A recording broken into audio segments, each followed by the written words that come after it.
Hello everyone. I am the storyteller and I am here to help you today. I know you use this video to fall asleep, so before that, like the video and subscribe to the channel. Also, where are you from and what time are you watching? Now get comfortable and relax. Voices in the deep. The sea off the Maine coast, usually a taciturn giant, had roared its displeasure. A subsea landslide, a colossal shrug of the abyssal plain known colloquially as the Devil's Drop, had churned the depths miles offshore. For Arthur Finch, archivist at the Blackwood Institute of Oceanographic Studies, it meant little more than a flurry of anxious emails from geologists and a temporary restriction on the Institute's deeper research dives. Until the fishermen started talking. They were a stoic bunch, the Casco Bay lobstermen, not given to fanciful tales. But several, independent of each other, reported anomalies. Their hydrophones, usually picking up the clicks of dolphins or the groans of distant shipping, were now alive with something else. Like a choir underwater, but no tune I ever heard, one grizzled captain had told a local reporter. And chatter, like folks talk in a language from nowhere. Dr. Albright, the Institute's director, a woman whose patience wore thinner than old nautical charts, tasked Arthur with the mundane. "Finch," she'd said, her voice tight, "there's a theory these sounds might not be new. That the landslide just uncovered something, or changed the acoustics. Pull everything we have from the Devil's Drop region. Decades of it. See if there's any precedent." Arthur, a man who preferred the quiet company of magnetic tape and decaying paper to actual humans, retreated to his meticulously ordered domain in the Institute's basement. The air here was cool, smelling faintly of ozone and old plastic. His task was to sift through countless hours of hydrophone recordings, some dating back to the Institute's founding in the late 1950s. Reel-to-reel tapes, brittle and smelling of dust, early digital audio tapes, even a few experimental wax cylinder recordings from a particularly eccentric predecessor. Days bled into a routine of careful spooling, digitizing, and listening. The ocean was a symphony of gnomes, the rhythmic sigh of currents, the percussive snaps of shrimp, the mournful calls of whales. He catalogued it all with his usual precision, his small, neat handwriting filling logbooks. Then, on a particularly degraded reel from 1973, labeled DD 73-04B, Abyssal Monitor Array Gamma, he heard it. Beneath a layer of hiss and the rumble of what might have been seismic activity, there was a faint, melodic undulation. Not whale song. It was too complex, too structured. He pushed his headphones tighter, adjusted the equalization on his restoration console. The sound resolved, ever so slightly, into what could almost be interpreted as voices. Plural. High-pitched, almost fluting, interwoven with deeper, guttural resonances. It was undeniably alien, yet possessed a haunting musicality. He noted it, anomalous vocalizations, possible unknown biological source. Compare with contemporary fishermen reports. He continued, working backward. A tape from 1968, DD 68-11A, crackled with static. But through it, after painstaking filtering, he heard a clearer snatch of the same phenomenon. And then, something else. A single, deeper voice, almost like a whisper amplified by the vastness of the ocean, speaking in what sounded like English. The blue mug shattered on the linoleum. Arthur frowned. Contamination. A stray radio signal somehow imprinted on the deep-sea recording. Highly unlikely, given the equipment and shielding of the time. He made a note, a flicker of unease brushing against his meticulous calm. The next morning, making his customary Earl Grey in the small institute kitchen, Arthur fumbled. His favorite blue ceramic mug, a gift from his late sister, slipped from his grasp and shattered on the checkered linoleum floor. He stared at the pieces, a cold dread seeping into him, unrelated to the loss of the mug itself. The blue mug, shattered on the linoleum. Coincidence? It had to be. His mind was playing tricks. Primed by the strange recordings. He tried to shake it off, but the unease clung to him like the damp chill of the archive. He moved to a set of recordings from 1985. The unknown chorus was there again, fainter, as if distant. And then, another whisper, clearer this time, chillingly distinct. "Eleanor will call, the storm damage, tell her the old tarpaulin is in the shed." Arthur's breath hitched. Eleanor was his niece. He hadn't spoken to her in weeks. He almost reached for his phone, then stopped, feeling foolish. This was absurd. That evening, as a fierce nor'easter began to lash the coast, his phone rang. "Uncle Arthur." Eleanor's voice, tight with worry. "The wind's taken a chunk of shingles off the north side of the roof. Dad's out of town, and I don't suppose you know where he keeps that big old tarpaulin." Arthur's hand, holding the phone, was slick with sweat. It's in the shed, Ellie," he managed, his voice a dry croak. "Behind the lawnmower." After he hung up, he sat in the growing dark, the wind howling outside like the voices on the tapes. This wasn't coincidence. This was impossible. The next day, Arthur didn't report to Dr. Albright. He couldn't. He returned to the archive like a man possessed, his methodical approach replaced by a frantic urgency. He pulled tapes at random, focusing on those from the Devil's Drop. The alien chorus was a constant, sometimes a whisper, sometimes a roar. And threaded through it, these terrifyingly prescient fragments in English.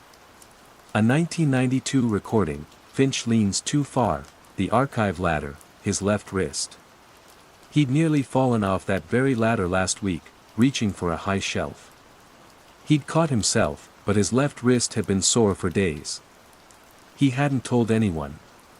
A 1965 recording, the sound quality atrocious, but the whisper undeniable, the Blackwood funding, cut.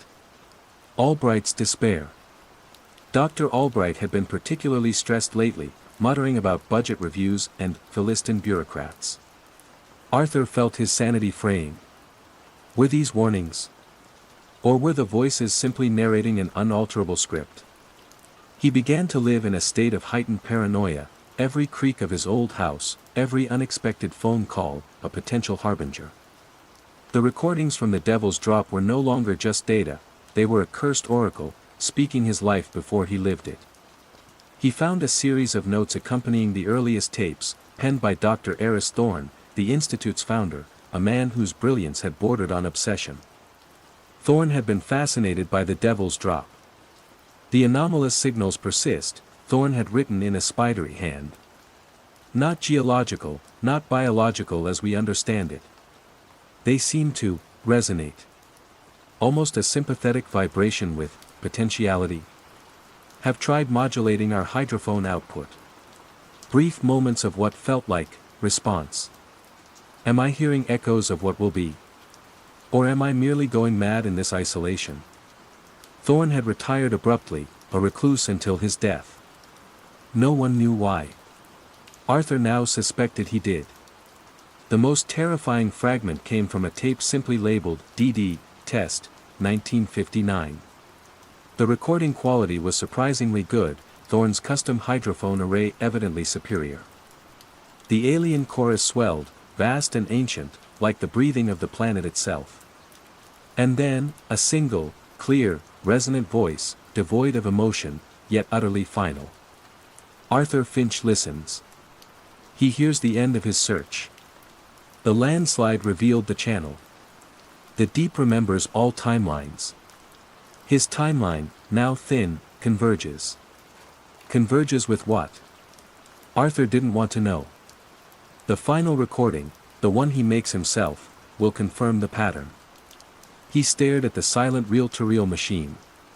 The one he makes himself. He was still an archivist. He was still expected to log his findings. If he recorded his own voice, his own observations about these tapes, would that fulfill the prophecy? Would that be the final recording? The weight of unlived futures, or perhaps futures already lived in some unfathomable way by these voices, pressed down on him. The fishermen had stopped reporting the strange sounds, perhaps the acoustics had shifted again. the channel obscured. But Arthur knew. He knew that deep beneath the waves, in the crushing darkness of the Devil's Drop, something was listening, something was speaking, and it had, for reasons beyond his comprehension, chosen to whisper the chilling, inevitable script of his own life. He picked up the microphone connected to his digital recorder, his hand trembling. He had to document this. It was his job. It was, perhaps, his destiny. Log entry, he began, his voice hoarse. Archivist Arthur Finch. Date. He paused. Outside, the ever-present sound of the main surf seemed to merge with the faint, imagined chorus from the deep, a symphony of what was, what is, and what terrifyingly, irrevocably, will be. And he knew, with a certainty that chilled him to the bone, that whatever he said next, the voices had already heard it. Arthur's voice, when it finally emerged, was a reedy imitation of his usual measured tone. Log entry. Archivist Arthur Finch. Date, October. He glanced at the desk calendar, its image of a smiling puffin suddenly seeming grotesque. October 27th. Subject, anomalous auditory phenomena, Devil's Drop recordings. Preliminary findings suggest, a persistent, structured vocalization of unknown origin across multiple decades of archived hydrophone data. Further analysis indicates, apparent English language fragments embedded within these signals, exhibiting, a disturbing correlation with future events, including events personal to this archivist. He stopped, the silence in the archive pressing in. The hum of the dehumidifier felt like a living breath. Had he said too much? Not enough. He saved the digital file, naming it dd_anomaly_finch_prelim_01. The act felt momentous, a stone dropped into a deep, dark well. He rewound the DD, test, 1959, tape, his hands clammy. He needed to hear it again, that final, damning pronouncement. He pressed play. The alien chorus swelled, and then the clear, resonant voice. Arthur Finch listens. He hears the end of his search. The landslide revealed the channel. The deep remembers all timelines. His timeline, now thin, converges. The final recording, the one he makes himself, will confirm the pattern. No change. No new whisper acknowledging his log entry. The script was already written. His recording was simply another line delivered on cue. The relief he might have felt was overshadowed by a profound sense of futility. The pattern was confirmed not by new words from the deep, but by his own foretold actions. Sleep offered no escape that night. His dreams were a chaotic soundscape, the fluting alien voices, the sigh of the ocean, his own voice echoing back phrases he hadn't yet spoken. He woke with a gasp, the words, the thorn oscillation dampener. Echoing in his mind, as if plucked from a dream or a half-heard whisper. The next day, Arthur bypassed his usual cataloging. He went straight to the secure section of the archive, where Dr. Eris Thorne's personal papers were kept. Thorne. The man who had heard these voices first. Had he found a way to fight back? Or had he, like Arthur felt he was doing now, merely traced the outline of his own doom? Thorne's notes were a labyrinth of scientific brilliance, esoteric speculation, and creeping paranoia. Pages of meticulous acoustic analysis sat alongside sketches of bizarre antenna arrays and frantic, scrawled questions. Are they aware of me? Can intent alter the resonance? What if the future isn't fixed, but their perception of it makes it so for the listener? And then, Arthur found it. A series of diagrams, dated shortly before Thorne's abrupt retirement, labeled, Project Echo Shield, Temporal Resonance Filtration Unit, Preliminary Designs for Thorn Oscillation Dampener. The phrase from his dream. The designs were complex, involving nested Faraday cages, specifically tuned crystal oscillators, and what appeared to be a feedback loop designed to generate a counterfrequency. Thorne's notes beside them grew more agitated. The principle is sound. If these are temporal resonances, they must have a carrier wave, a fundamental frequency that can be disrupted or shielded. The dampener should, in theory, create a localized field of temporal, white noise, scrambling the predictive clarity. A later entry, first test, inconclusive. The voices seemed, distorted, angered even. A physical pressure in the lab. Dare not increase power yet. The energy requirements are, significant. And the final, chilling entry in that notebook, it doesn't shield. It attracts. The dampener, it focused them. I heard. I saw. No. Cannot write it. Must dismantle. Must stop. Before it. The sentence trailed off, ending in a jagged, desperate line. Arthur felt a cold sweat prickle his skin. Thorne hadn't found a solution, he'd found a way to make things worse. The founder hadn't retired, he'd fled. He'd looked into the abyss, and the abyss had not only looked back, but had shown him its scrapbook of his own future. The convergence spoken of on the 1959 tape began to subtly manifest in Arthur's own life. It started with small things.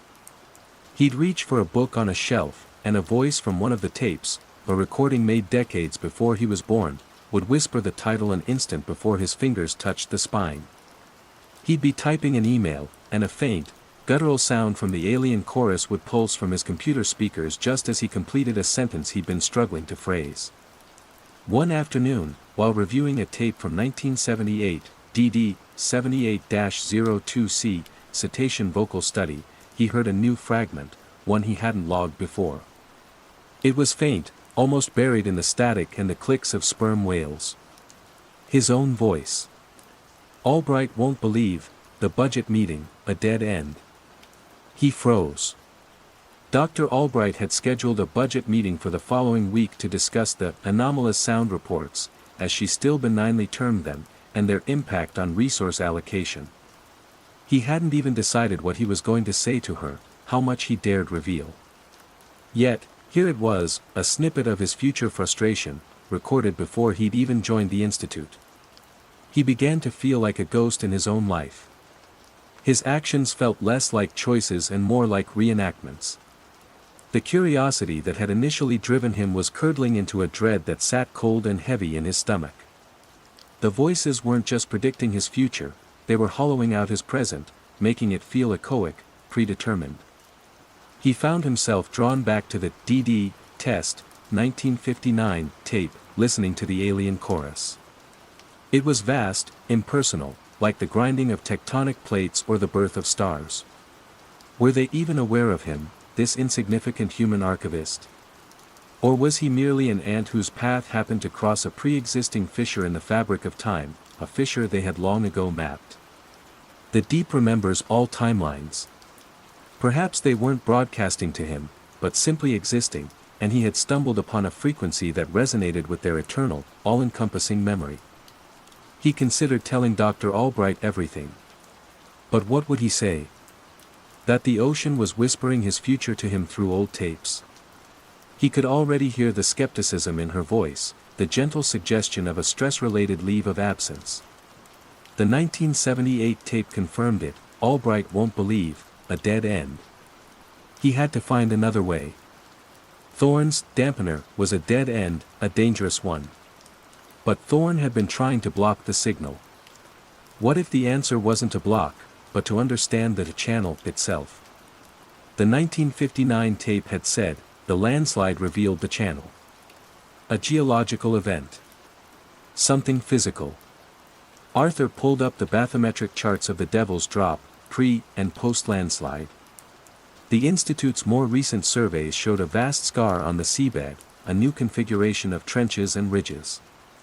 The landslide hadn't just moved sediment, it had potentially exposed something, or altered the way sound propagated from an even deeper, previously hidden feature. He cross-referenced the coordinates of Thorne's abyssal monitor array gamma, the source of that first, distinct alien vocalization from 1973. Then he overlaid the coordinates of the fisherman's recent reports. They were close, but not exact. The landslide had shifted the acoustic sweet spot. A new, desperate thought began to form. The voices spoke of his timeline converging, of a final recording. What if the convergence wasn't just a passive process? What if he was meant to do something, to interact with this channel more directly? Thorn had tried to modulate hydrophone output and felt of response. Arthur looked at the array of recording and playback equipment in his archive, the vintage amplifiers, the custom-built filters. He was an archivist, a preserver of sounds. But perhaps, just perhaps, he was also meant to be a broadcaster. The thought terrified him, yet it also held a sliver of agency, a desperate hope that if he was part of the script, he might at least understand his lines before the final curtain. He pulled out a fresh reel of tape, his movements slow, deliberate. If he was going to interact, he needed to be careful. He needed to understand what he was dealing with. He thought of Thorn's warning, it focused them. What would focusing them on him, on his own intentional broadcast, do to his already thinning timeline? Arthur Finch, a man whose life had hitherto been defined by the precise cataloging of the known, now found himself adrift in an ocean of impossible certainties. The old tapes from the Devil's Drop were no longer mere artifacts, they were a chorus predicting his every stumble, every fleeting thought, every mundane misfortune and minor decision. His small, ordered world was being systematically dismantled by whispers from the past that spoke of his future. He spent days, then weeks, immersed in Dr. Eris Thorn's legacy. The founder's public scientific papers were models of clarity and rigor, but his private journals, stored in locked metal deed boxes, were another matter entirely. Here, Thorn's methodical mind wrestled with the inexplicable. Arthur found sketches of intricate hydrophone arrays designed to capture sounds far below the normal range of marine acoustics, notes on subharmonic resonances, and increasingly wild speculations about temporal echoes and acoustic windows into probability. One recurring theme in Thorn's later notes was the idea of sympathetic resonance. Thorn theorized that certain extremely low frequencies, perhaps generated by unique geological formations within the Devil's Drop, could, under specific conditions, create a form of temporal interference pattern. It is not that the future broadcasts to the past, Thorn had scrawled, his handwriting growing more erratic, but that the present of the recording medium, when exposed to these resonant frequencies, momentarily aligns with a potential future.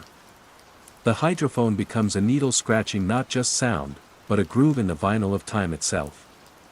The landslide must have amplified this, exposed a purer source of the fundamental resonance. Arthur felt a chill. The landslide. The landslide revealed the channel, the 1959 voice had intoned.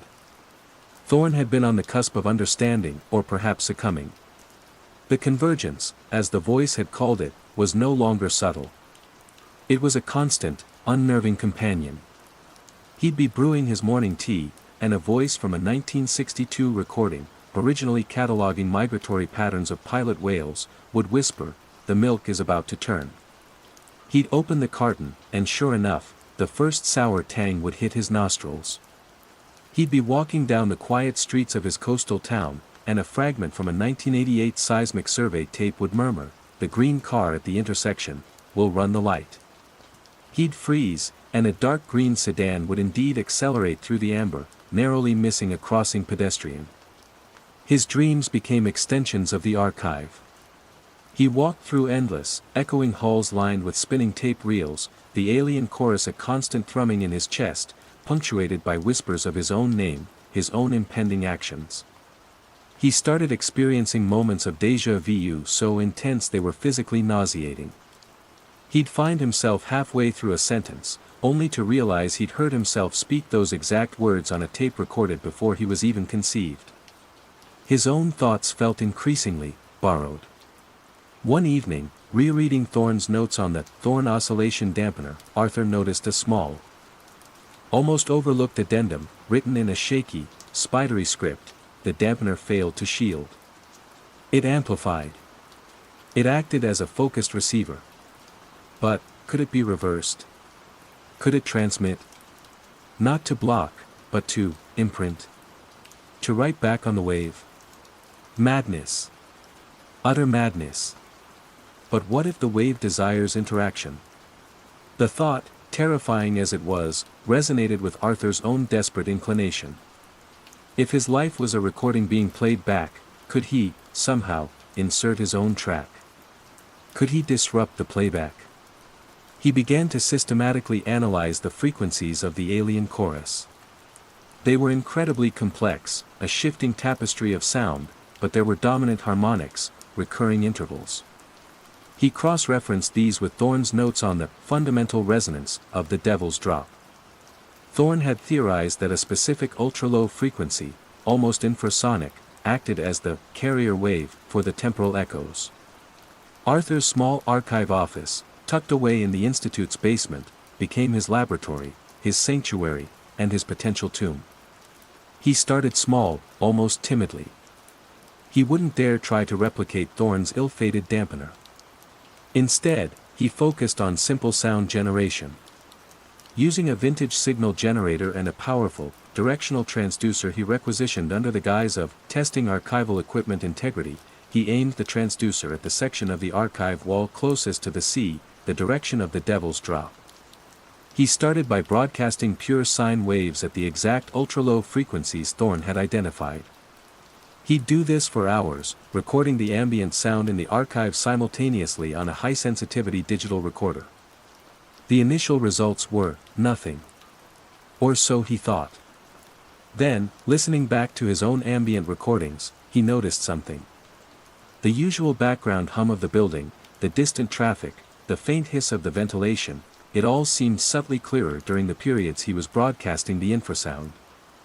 As if the infrasound was somehow cleaning the airwaves, making other sounds more distinct. He moved on to Thorne's more speculative notes about imprinting.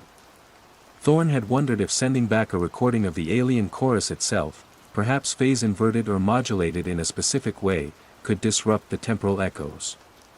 Arthur found a relatively clear recording of the alien chorus from a 1971 tape. He spent a day meticulously cleaning it, isolating the fluting, chattering voices from the background noise. The decision to broadcast this back towards the Devil's Drop filled him with a profound dread. This wasn't just a passive experiment anymore. This was an attempt at communication, or at least, a direct poke at the hornet's nest. He set up his equipment one gray, oppressive afternoon. The sea outside was a restless murmur. He aimed the transducer, loaded the cleaned alien chorus onto his playback machine, and took a deep breath. He hit play. The sound that filled his small office was not the original chorus. It was, amplified, layered. The familiar fluting and guttural tones were there, but interwoven with them were new sounds, clicks, whistles, and a deep, resonant hum that seemed to vibrate in his very bones. The air grew heavy, charged, like before a thunderstorm. The lights in the archive flickered violently. On his recording monitor, the input levels from the ambient microphone spiked wildly, clipping into distortion. Then, amidst the cacophony, a single, clear voice, the same resonant, emotionless voice from the 1959 tape, spoke directly from his own speakers, not from a recording, but as if someone were in the room. The listener seeks to become speaker. The echo desires form. Arthur stumbled back, knocking over a stack of empty tape boxes. His heart hammered against his ribs. The voice wasn't just in English, it was using his own linguistic framework, his own conceptual understanding of what was happening. The channel is now open, the voice continued, the hum intensifying. The convergence accelerates. Your timeline thins further. You invite the deep, Arthur Finch. And the deep accepts. Then, silence. The light steadied. The oppressive feeling in the air slowly receded. His playback machine had stopped. The recording of the alien chorus had finished. Arthur sank into his chair, trembling. He had done it. He had written back on the wave. And the wave had answered. He saved the recording of the event, his hands shaking so much he could barely operate the mouse. He labeled it DD_broadcast_response_Finch_01. In the days that followed, the world around Arthur began to subtly unravel. It wasn't just auditory premonitions anymore. He started experiencing fleeting visual disturbances. A flicker in his peripheral vision would resolve into a shadow that wasn't there. The worn pattern on his office carpet would momentarily shift into an alien, unreadable script. Once, looking at his own reflection in the darkened window of the archive, he saw, for a terrifying instant, not his own tired face, but the gaunt, haunted features of Dr. Eris Thorne, his eyes wide with a familiar terror. The false memories intensified. He'd have vivid recollections of conversations that never happened, of events from a life that wasn't his. He remembered, with perfect clarity, attending a lecture by Thorne in the Institute's main hall, even though Thorne had retired years before Arthur was born. He remembered the feel of the polished wooden benches, the exact timbre of Thorne's voice discussing acoustic archaeology. These weren't just intellectual realizations, they were visceral, emotional memories. He found himself drawn to Thorne's personal effects with an almost magnetic pull. In a dusty box under Thorne's old desk, he found a small, leather-bound diary, its pages filled with Thorne's increasingly desperate scrawl. The voices are clearer now, one entry read. They speak of other places, other times. I see them sometimes, in the static between frequencies. They are not what I expected. They are older than the sea. Another entry, I tried to map their language. It's not language as we know it. It's pure information, imprinted on the very fabric of spacetime. The Devil's Drop is a wound, a place where the veil is thin. And a later, chilling entry, they offer, exchange. A place among them. To see all timelines. But the cost, is self. To become an echo. To join the chorus. Arthur realized with dawning horror that Thorne hadn't just fled. Thorne had been given a choice. And perhaps, in his despair and isolation, he had accepted. Was Thorne now one of the voices? Was that why Arthur had seen his face? The convergence was no longer a metaphor. Arthur felt his own identity, his own distinct timeline, becoming porous, intermingling with something vast and ancient. He would be working, and a thought would enter his mind, a complex scientific concept he had never studied, phrased in Thorne's characteristic academic style. He would find himself humming melodies he had never heard, melodies that echoed the haunting, alien chorus. He knew he was running out of time. The voice had said his timeline was thinning. He imagined it like an old, much-played tape, the magnetic coating wearing away, the signal degrading, becoming overwhelmed by the noise of other, stronger signals. He had to understand the channel more deeply. The landslide had revealed it. Thorne had called it a wound. Arthur pored over geological surveys, seismic data, even old maritime folklore about the Devil's Drop. Local legends spoke of ships lost without a trace, of strange lights seen beneath the waves, of a place where the sea sang on still nights. He discovered that the Devil's Drop wasn't just a steep underwater cliff. It was the visible edge of a much larger, incredibly deep abyssal trench, a feature so profound it was almost off the charts, its full extent unmapped due to its treacherous nature. The landslide had occurred on the lip of this trench, essentially clearing a path for sound to propagate from its unimaginable depths. What lay in those depths? What ancient intelligence, if intelligence it was, resided there, remembering all timelines, its voice carried on resonant frequencies through a geological anomaly? The final, terrifying prophecy from the 1959 tape replayed in his mind, the final recording, the one he makes himself, will confirm the pattern. He had made his DD_broadcast_response_Finch_01. Was that it? Or was there another, more definitive recording yet to come? One morning, he arrived at the archive to find a single, ancient reel of tape sitting squarely in the middle of his desk. It was unlabeled, its plastic casing cracked and yellowed with age. It was not from the Institute's collection. He had never seen it before. His blood ran cold. Had someone been in his office? Or had it simply appeared? With trembling hands, He threaded the tape onto one of Thorne's old reel-to-reel machines, one that Thorne himself had heavily modified with strange, auxiliary inputs and filters. He pressed play. The sound was initially just static, a rushing, oceanic hiss. Then, a voice emerged. Thorne's voice. Clear, calm, but imbued with an eerie, timeless quality. Arthur Finch, Thorne's voice said, as if speaking directly to him across the decades. You hear me. I knew someone eventually would, if the channel remained open. You've done what I dared not.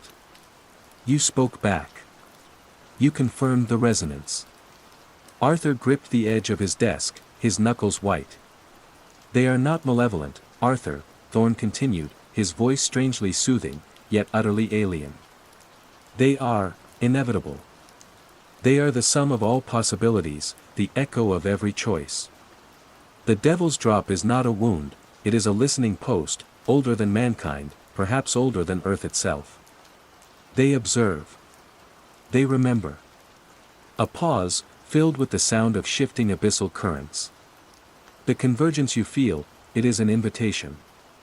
Not to be erased, but to be expanded. To see beyond the confines of a single, linear existence. I resisted at first. I built my dampener to silence them, to protect my precious, singular self. I failed. Or perhaps I succeeded in a way I did not intend. Another pause. Arthur could barely breathe. My final recording was not a log entry, Arthur. It was my acceptance. My decision to step into the current. This tape you are listening to, this is part of that recording. A message left in a bottle, for the next ear to catch the frequency.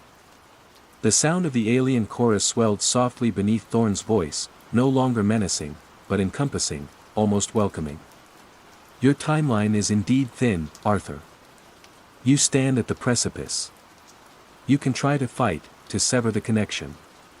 You might even succeed, for a time. But the knowledge of what you've heard, of what exists beyond the veil, that will never leave you. Or, you can embrace the convergence. You can make your own, final recording. The tape hissed for a moment longer, then clicked to an end. Arthur sat in stunned silence. Thorne wasn't a prisoner of the voices, he had joined them. He had become part of the ancient, oceanic consciousness. And he was offering Arthur the same choice. The final recording wasn't just a log entry. It was a statement of intent. A decision. He looked around his small, cluttered archive.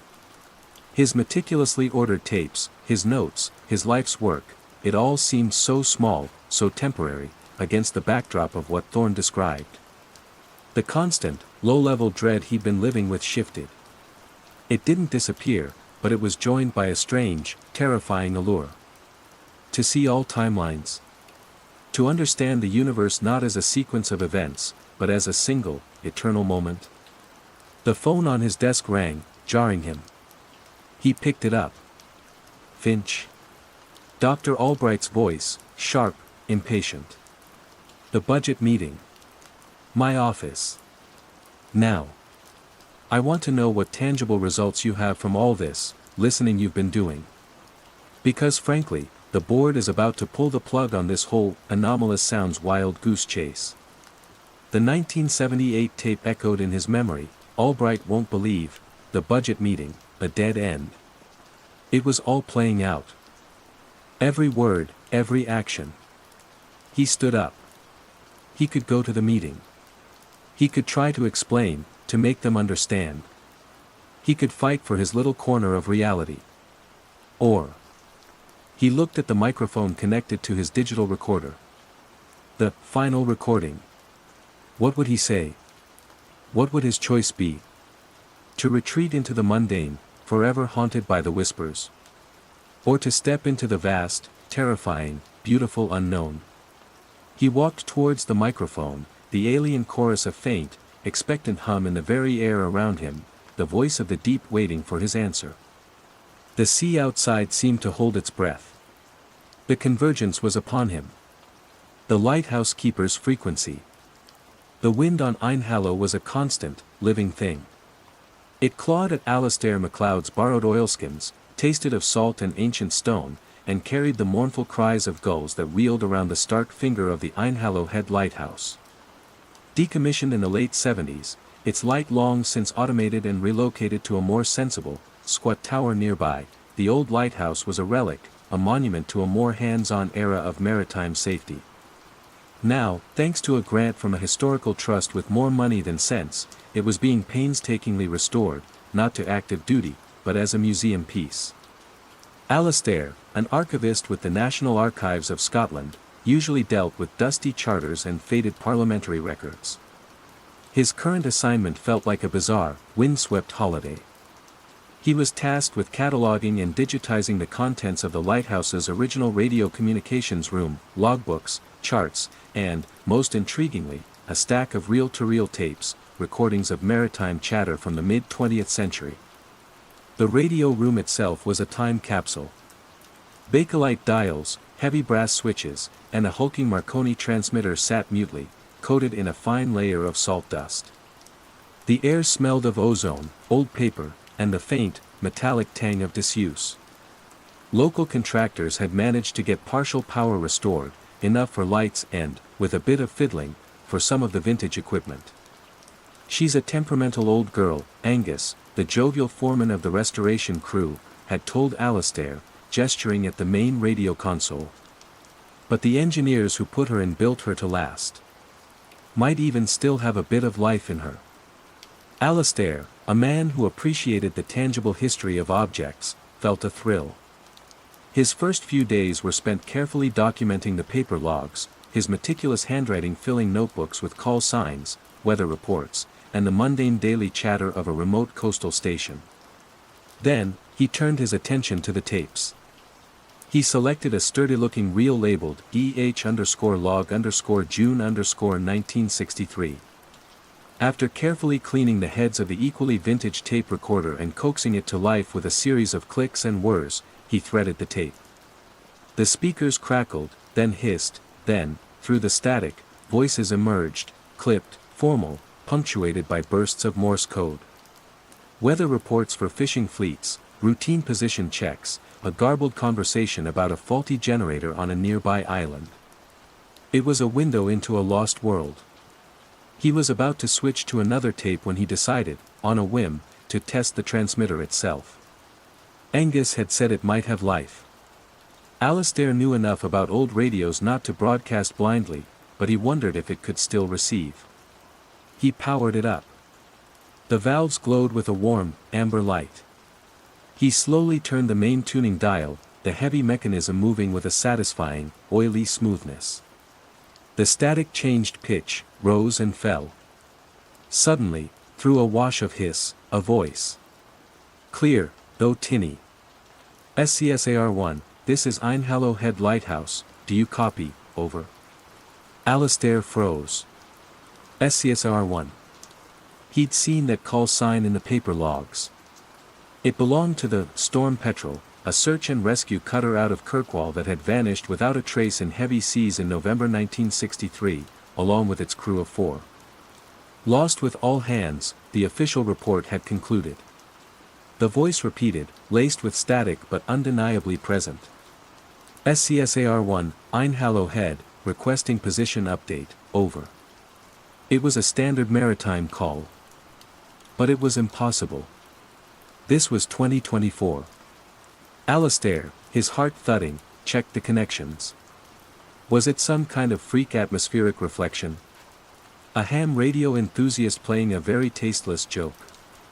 He glanced at the logbook for November 1963. There were frantic entries from the Einhallow Head keeper of the time, desperately trying to raise the Storm Petrel, his calls unanswered. He adjusted the fine-tuning dial.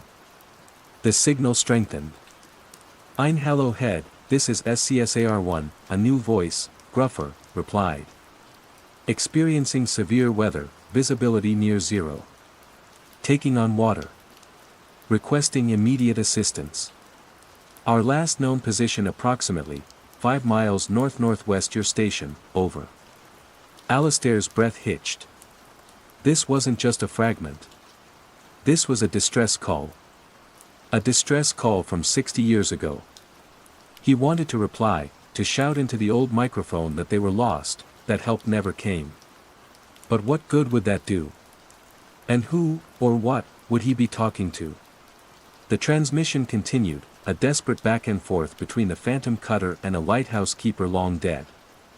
Alistair listened, transfixed, a voyeur to a tragedy unfolding out of time. He heard the rising panic in the voices, the roar of the storm in the background of their transmissions, the sickening crackle of failing equipment. Then, a final, broken call from the storm petrel. Mayday, mayday, mayday. SCSAR-1. We are, going down. Unintelligible screams, rushing water. God help us. Then, only static. A profound, echoing silence. Alistair sat back, shaken. He quickly powered down the transmitter, his hands trembling. He had to be rational. It was an echo, a freak recording somehow imprinted on the ether, picked up by the sensitive old equipment. The lighthouse's unique location, perched on the edge of the Atlantic, its tall antenna array, perhaps it acted like a giant, accidental recording device. He tried to dismiss it, to focus on his actual task. But the voices haunted him. He found the official incident report for the storm petrel in the archives he'd brought with him. The details matched perfectly, the date, the approximate location, the severity of the storm. The next day, drawn by an irresistible curiosity, he powered up the transmitter again. He tuned to the same frequency. Silence. He scanned the bands, but heard only the usual contemporary maritime chatter, digital signals, and the hiss of empty space. He felt a strange mixture of relief and disappointment. It had been a fluke, then. He returned to digitizing the tapes. A few days later, working on a reel from July 1963, he was listening to a routine exchange about fishing quotas when the tape machine suddenly emitted a loud burst of static. The playback faltered. When it resumed, it wasn't the 1963 recording. It was the voice from the storm petrel. Ein Hallo Head, this is SCSAR-1. We see your light. Repeat, we see your light. But the fog, it's like a wall. Can you confirm your beacon status, over? Alistair stared at the tape machine. This wasn't coming through the transmitter. This was on the tape. A tape recorded 4 months before the storm petrel sank. How? He rewound the tape, played it again. The fishing quota conversation played as normal. Then, at the exact same spot, the intrusion. He checked the tape itself. No splices, no obvious damage. It was as if the signal had somehow overwritten a section of the original recording. The unease he'd felt before solidified into a knot of cold dread. This wasn't just a passive echo. Something was actively imprinting itself. Over the next few days, the phenomenon escalated. Other tapes, from different years, would suddenly shift, the original recordings momentarily replaced by fragments from the storm petrel's last hours. Sometimes it was just a few words, sometimes a longer exchange. Always harrowing. Always ending in that final, desperate mayday. Then, it changed. He was listening to a tape from 1958, a calm night, the keeper exchanging pleasantries with a passing freighter. Suddenly, the freighter's voice cut off, replaced by the gruff voice from the storm petrel. Ein Hallo Head, is there anyone new, at the station? We're picking up, unusual energy signatures from the old radio room, over. Alistair's blood turned to ice. Unusual energy signatures. From his activity. He wanted to rip the headphones off, to run out of the lighthouse and never look back. But a terrible, morbid fascination held him captive. The voice continued, hesitant, confused. The signal, it's clearer now than it was in the storm. Like someone's, amplifying us. Ein Hallo Head, do you read? Is there, someone there, called MacLeod? Alistair actually cried out, a small, strangled sound. He stumbled back from the tape machine, his gaze fixed on it as if it were a venomous snake. McLeod. His name. How could they know his name? How could a ghost voice from a 60-year-old tragedy, imprinted on random tapes, speak his name? Sleep became a luxury. The wind whistling through the ill-fitting window frames of his small room in the keeper's quarters sounded like whispers. Every creak of the old lighthouse seemed to carry a hidden meaning. He started to feel watched, not by human eyes, but by something unseen, something embedded in the very stones and airwaves of Einhallow Head. He considered telling Angus, or calling his supervisor back in Edinburgh. But what would he say? That the lighthouse was haunted by prescient radio ghosts? They'd think he'd gone mad from the isolation, the Einhallow madness, that local folklore sometimes attributed to lone keepers of the past. He tried to avoid the radio room, focusing on the paper logs. But the pull was too strong. It was as if the voices were calling to him, drawing him back. He found an old, leather-bound logbook that wasn't part of the official records, tucked away beneath a loose floorboard in the radio room. It was the private journal of Alastair McEwen, the keeper on duty in November 1963. McEwen's entries in the days leading up to the Storm Petrel's loss were standard. But afterwards, they became increasingly erratic. Heard them again last night, one entry read. Faint, like an echo on the wireless. The Storm Petrel. Calling for help. But they're gone. They have to be gone. A later entry, the signals are stronger. Not just their distress calls. They're talking. About the light. About me. It's as if they're still out there, trapped in the storm, but somehow, aware. And the final, chilling entry, dated a week before McEwen requested an abrupt transfer, citing nervous exhaustion. They know things. Things I haven't done yet. They spoke of the letter I planned to write to Meg. They mentioned the broken step on the spiral stair I keep meaning to fix. It's like they're not in the past. It's like I'm in their past. Or we're overlapping. This place, this damned frequency, it's a bridge. Alastair felt a kinship with the long-dead keeper. McEwen had heard them too. He had felt the temporal bleed. The next time Alastair dared to use the tape machine, the intrusion was immediate and personal. McLeod. Alastair McLeod, can you hear us? It was the younger, more anxious voice from the Storm Petrel. We see your light in the radio room. The new equipment, it makes us clearer. Alastair, despite his terror, found himself speaking, his voice a dry whisper. Yes. I can hear you. A pause, filled with a strange, ethereal hum that seemed to emanate from the machine itself. Why are you here, McLeod? The voice asked. This place, it holds us. The storm, it never ends for us here. But you're new. You're not part of the pattern. The pattern. Like McEwen's, overlapping. I'm an archivist, Alastair said, feeling foolish. I'm here to preserve the records. Records, the voice mused, the word echoing strangely. We are the records now, McLeod. Trapped in the recording. Your machines, they tune us in. The old keeper, McEwen, he tried to help. He'd talk to us. Tried to guide us in. But the fog, it's always too thick. A new, horrifying thought struck Alastair. Were they not just echoes, but sentient entities, trapped in a kind of temporal feedback loop? Was the lighthouse, with its unique antenna and the strange geology of Einhallow, some kind of focal point? What do you want?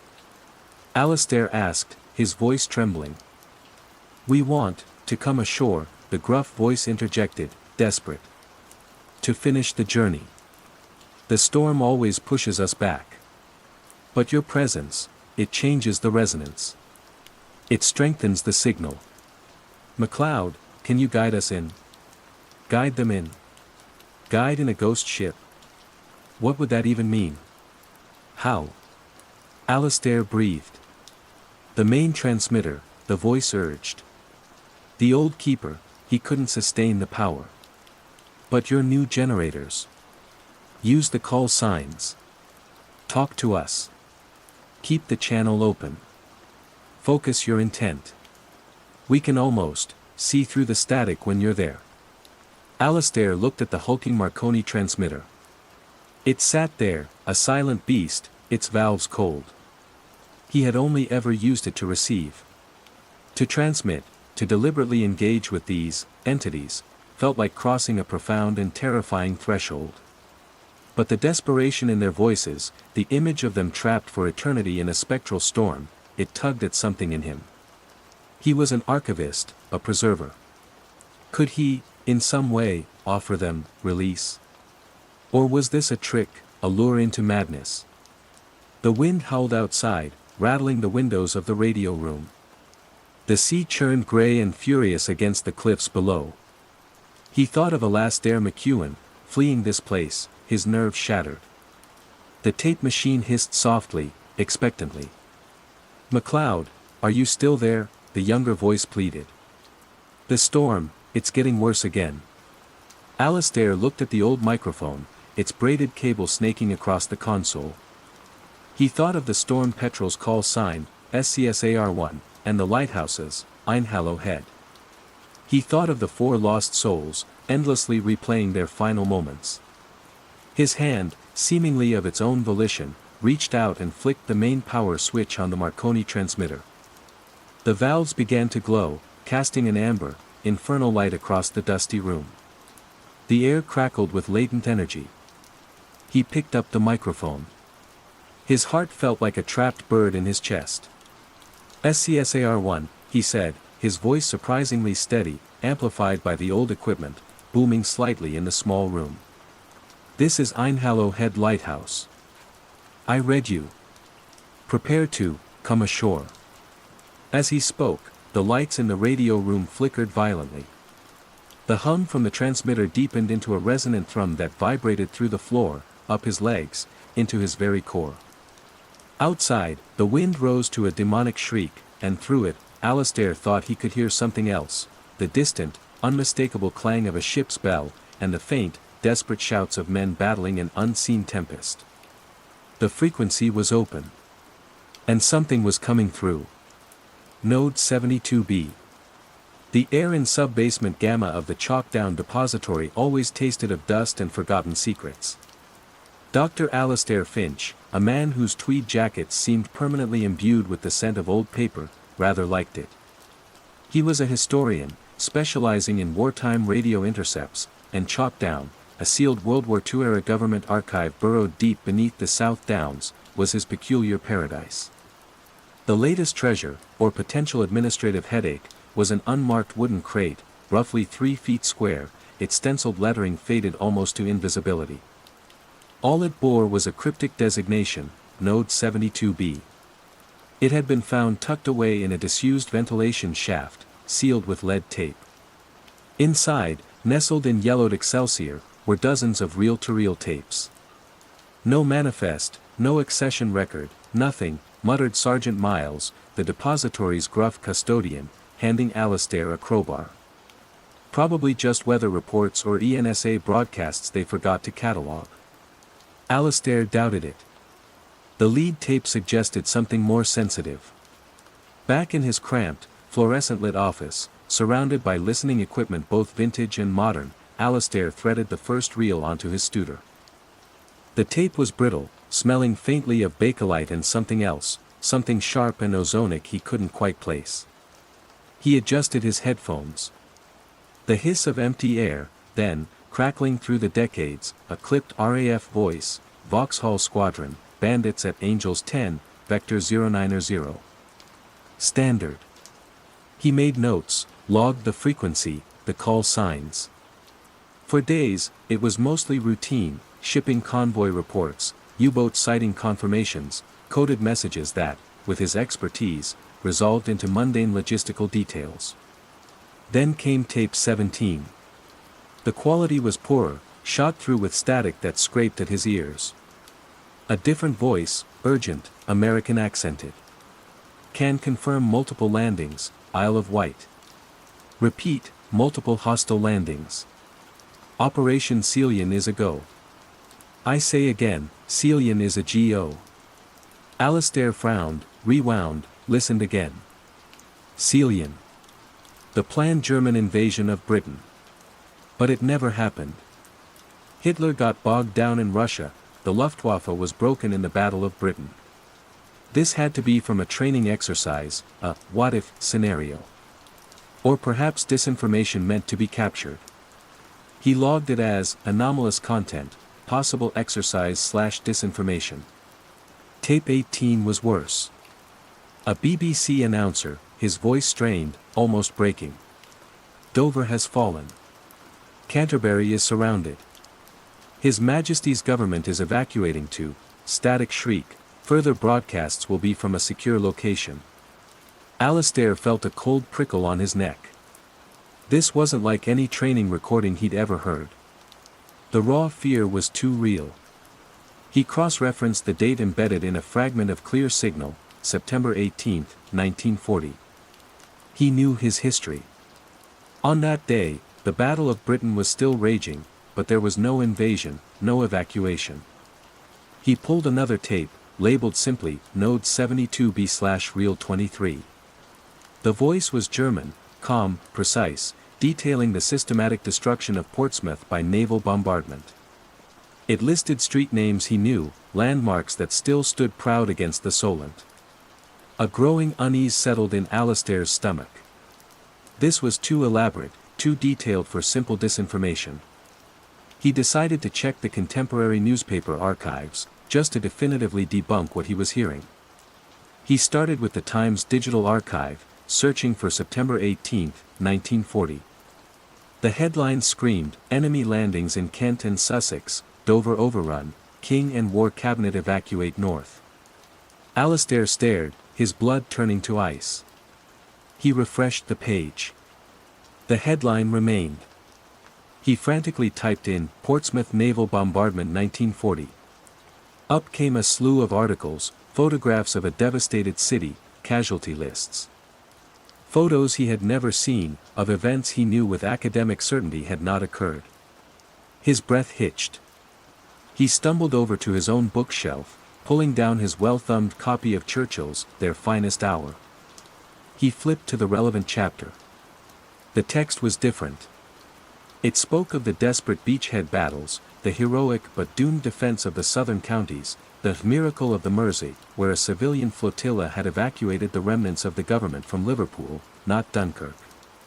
No, he whispered, the sound swallowed by the hum of his equipment. No, this isn't right. He spent the next few days in a fugue state, listening to the Node 72B tapes. Each one detailed a Britain under occupation, a protracted, brutal resistance, cities like Coventry not just bombed once, but systematically erased. Birmingham, Manchester, Leeds, gone.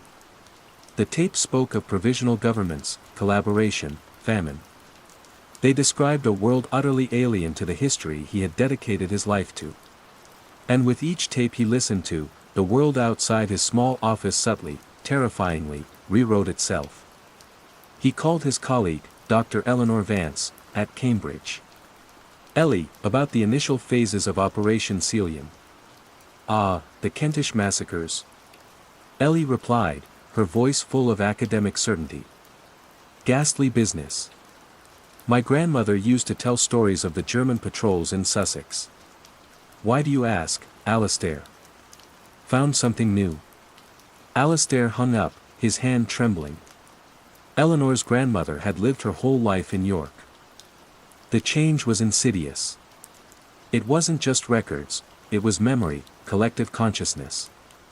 He was the only constant, a bewildered ghost adrift in a history that was actively reshaping itself around him. The Node 72B tapes weren't recordings of an alternate past, they were catalysts, anchors pulling a different reality into being, overriding the old one. And he, by listening, was somehow facilitating it. He looked at the remaining tapes in the crate. Dozens more. What horrors did they contain?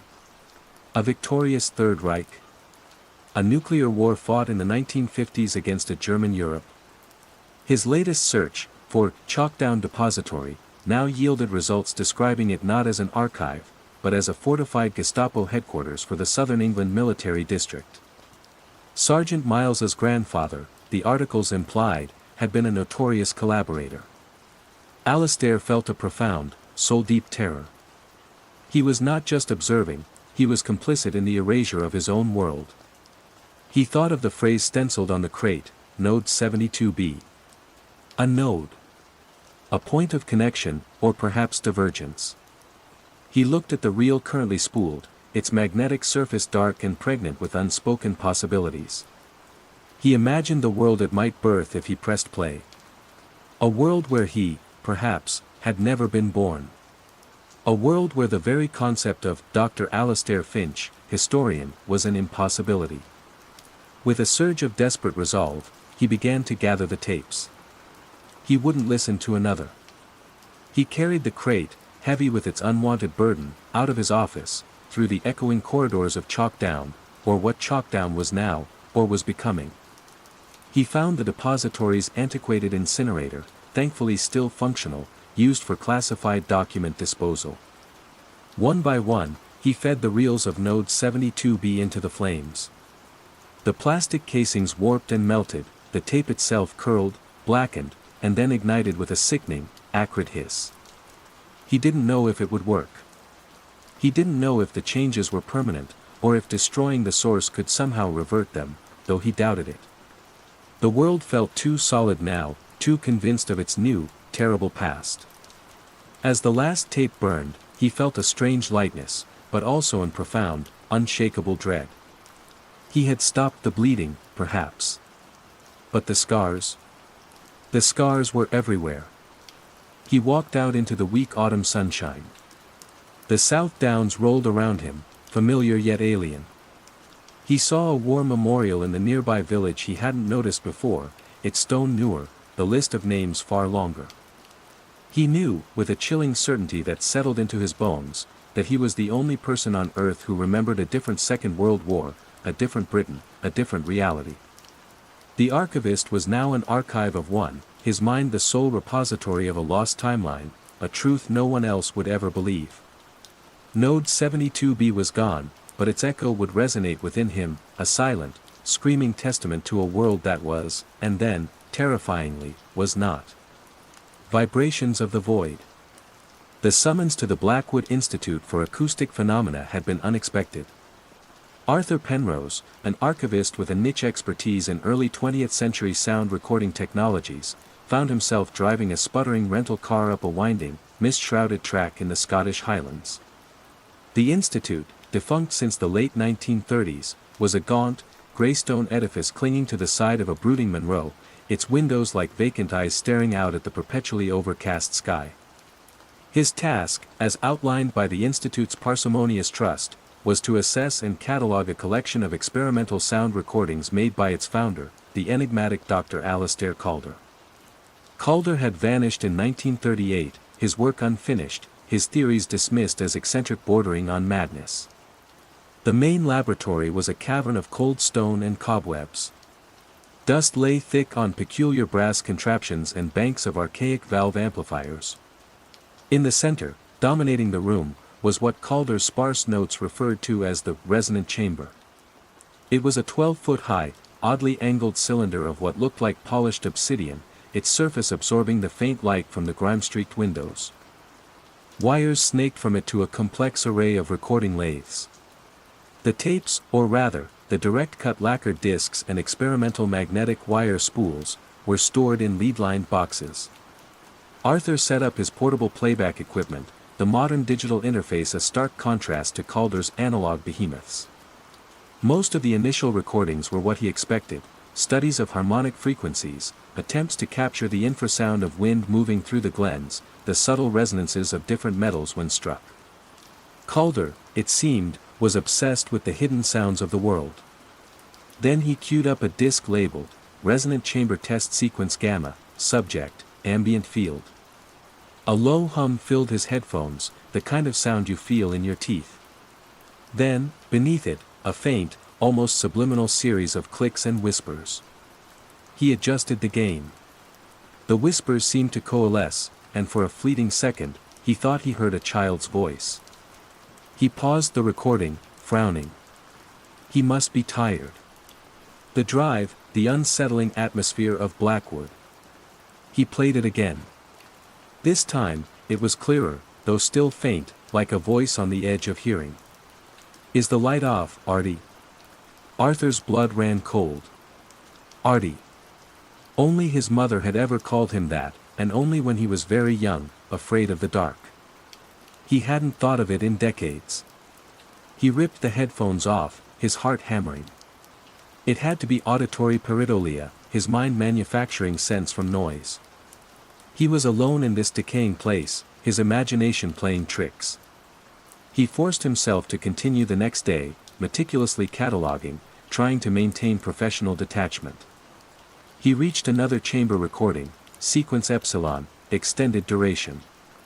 The familiar low hum. Then, the child's voice, a little stronger this time, undeniably present. "Don't look under the bed, Artie. The spiders." A jolt went through him. As a child, he'd had a profound, irrational fear of spiders, convinced giant ones lived under his bed. He'd never told anyone, not even his mother, about the sheer terror they invoked. How could this recording from 1937 know? He began to comb through Calder's notes, his meticulous cataloging forgotten. The notebooks were filled with bizarre equations, sketches of impossible geometries, and increasingly wild speculations. Calder wrote of sympathetic acoustic fields, of sound not just as vibration but as a shaper of perception, even a conduit to formative potentials. One chilling phrase stood out: the chamber does not merely record, it resonates with the observer. It listens back. Arthur felt a growing dread. He returned to the sequence gamma disc, the first one where he'd heard the voice. He needed to confirm, to rationalize. He pressed play. The hum. Then the voice. "Is the light off, Artie? You forgot to check the attic door again." Arthur froze. The phrase was different. He had been anxious about the rattling attic door in his childhood home last night, a fleeting memory before sleep. The recording had updated. With trembling hands, he selected another disc, one he hadn't played yet, sequence zeta, non-auditory input focus. The hum was deeper, almost a physical pressure. The child's voice, clear as a bell, laced with a strange, innocent malice. "The locket, Artie. You shouldn't have lost Amelia's locket." She cried. Arthur gasped, stumbling back from the player. Amelia. His first girlfriend. He'd lost a silver locket she'd given him, a silly teenage trinket, but its loss had caused their first serious argument, a painful memory he'd buried deep. The recording wasn't just accessing his past, it was accessing his present thoughts, his deepest regrets, his most private emotional landscape. It was adapting in real time, a psychic parasite feeding off his consciousness through Calder's impossible machine. He looked at the resonant chamber, its black surface seeming to shimmer in the dim light. It was more than a scientific instrument.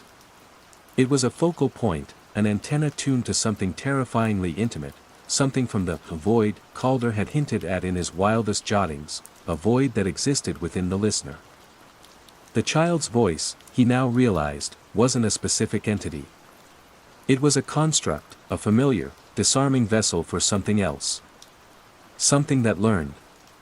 He knew he had to leave, to get away from Blackwood, from the chamber, from the recordings. But a horrifying thought struck him: what if it wasn't just the recordings? What if the chamber, through those initial listenings, had already established its sympathetic resonance with him? He packed his equipment frantically, not bothering to catalog the remaining discs. He didn't dare listen to another. As he fled the institute, the wind howling around the stone walls seemed to carry faint, childish whispers, teasing him with fragments of his own anxieties. Back in his quiet London flat, weeks later, the silence was the worst.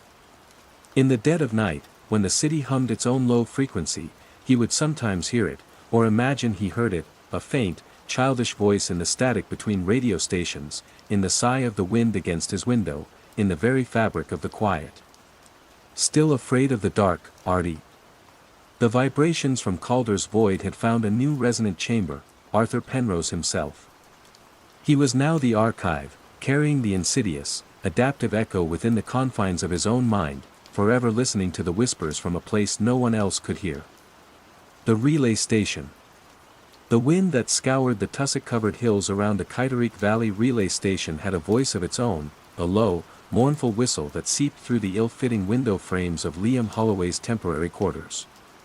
He was an audio archivist, flown in from Wellington to make sense of the magnetic tapes and paper logs left behind when Kitterick was decommissioned in the late 70s. Now, a stubborn heritage trust was attempting a partial restoration, hoping to turn the hulking, dish-topped relic of the early Cold War into a minor tourist attraction. Liam's domain was a cramped office, smelling of damp concrete and decaying electronics. His task was to sift through mountains of technical data, signal strength reports, equipment maintenance logs, recordings of calibration signals, and the occasional snippet of transatlantic voice communication, heavily encrypted. Most of it was dry, mind-numbingly dull. Then he found the file. It was wedged at the back of a rusted filing cabinet, beneath a pile of mildewed schematics for an antenna array that was never built. Unlike the yellowed, brittle paper surrounding it, this document was printed on crisp, modern-looking stock, incongruously white. It was a single sheet, titled, KTRS Internal Memo, Project Chimera Briefing, Restricted. The first oddity was the date, August 17, 2047. Liam blinked, checked it again. A typo, surely. But the content was stranger still. To lead archival team, Sector Gamma. From Dr. Eris Thorne, Project Lead, Temporal Resonance Initiative. Subject, Imminent Resonant Window, Kitterick Anomaly. Team, as projected, celestial alignments and residual chronoton field decay from the 2031 event will create a narrow resonant window at the Kitterick coordinates. Estimated commencement, 3:17 New Zealand Standard Time, October 23, 2023. Duration, approximates 7 minutes. During this window, increased probability of signal bleed from adjacent dimensional strata. Primary risk, reality waveform instability. Secondary risk, informational contamination. Standard temporal shielding protocols are advised, but given Kitterick's antiquated infrastructure, anticipate potential bleed-through. Monitor all incoming signals on designated frequencies. Do not attempt direct communication. Remember, what is heard cannot be unheard. What is recorded may become record. A. Thorne, Ph.D. Liam read it 3 times. October 23, 2023. That was, tomorrow. And Dr. Eris Thorne. The name tickled a memory. He vaguely recalled a fringe physicist, disgraced in the late 2030s for promoting some wild theories about multiverse interaction. But how could a memo from 2047 be here, now, in perfect condition? He dismissed it as an elaborate prank, perhaps left by one of the earlier restoration volunteers. Yet, it unnerved him. The precision of the date, the time. The almost casual mention of adjacent dimensional strata. The next day, Liam found himself glancing at the clock more often than usual. October 23. The wind outside seemed to keen with a particular intensity. He tried to focus on cataloging a box of 7-track tapes from 1968, but Dr. Thorne's memo kept replaying in his mind. What is recorded may become record. As 3 a.m. approached, an irresistible compulsion drew him to the main control room. Most of the equipment was dead, but a few of the old Marconi receivers had been partially restored, their green cathode ray tubes casting an eerie glow. He powered one up, more out of a strange sense of obligation to the phantom memo than any real expectation. He tuned it to one of the designated frequencies, mentioned in Thorne's document, a band usually reserved for deep space telemetry. Static hissed. 3:15 a.m. The hum of the ancient transformers seemed louder. 3:16 a.m. A faint carrier wave emerged from the static. 3:17 a.m. The static coalesced. A voice, distorted, laced with interference, but unmistakably human, spoke through the receiver. Holloway. Liam Holloway, is this, transmitting? Confirm receipt, your timeline designation is, unstable, the Wellington variant is, dominant, repeat, Wellington variant overriding, a burst of harsh noise, then silence. The carrier wave vanished. Liam sat frozen, the words echoing in the sterile room. Wellington variant. He was from Christchurch. Always had been. He'd grown up there, gone to university there, his parents still lived there. He shook his head, a nervous laugh escaping him. Stress. Isolation. The power of suggestion from that ridiculous memo. The sun rose, painting the stark landscape in hues of gray and pale gold. Liam tried to shake off the unease. He had an early flight back to Christchurch booked for the following week. He decided to confirm it online.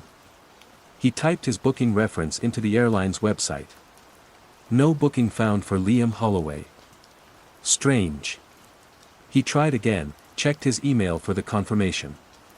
The email was there, but the name read, Liam O'Connell. And the departure city was Wellington. A cold dread seeped into him. He quickly opened his online banking app. His name was displayed as Liam O'Connell. His listed address was in Kelburn, Wellington. His transaction history showed purchases at Wellington supermarkets, payments to a Wellington landlord. No, he whispered. This isn't right.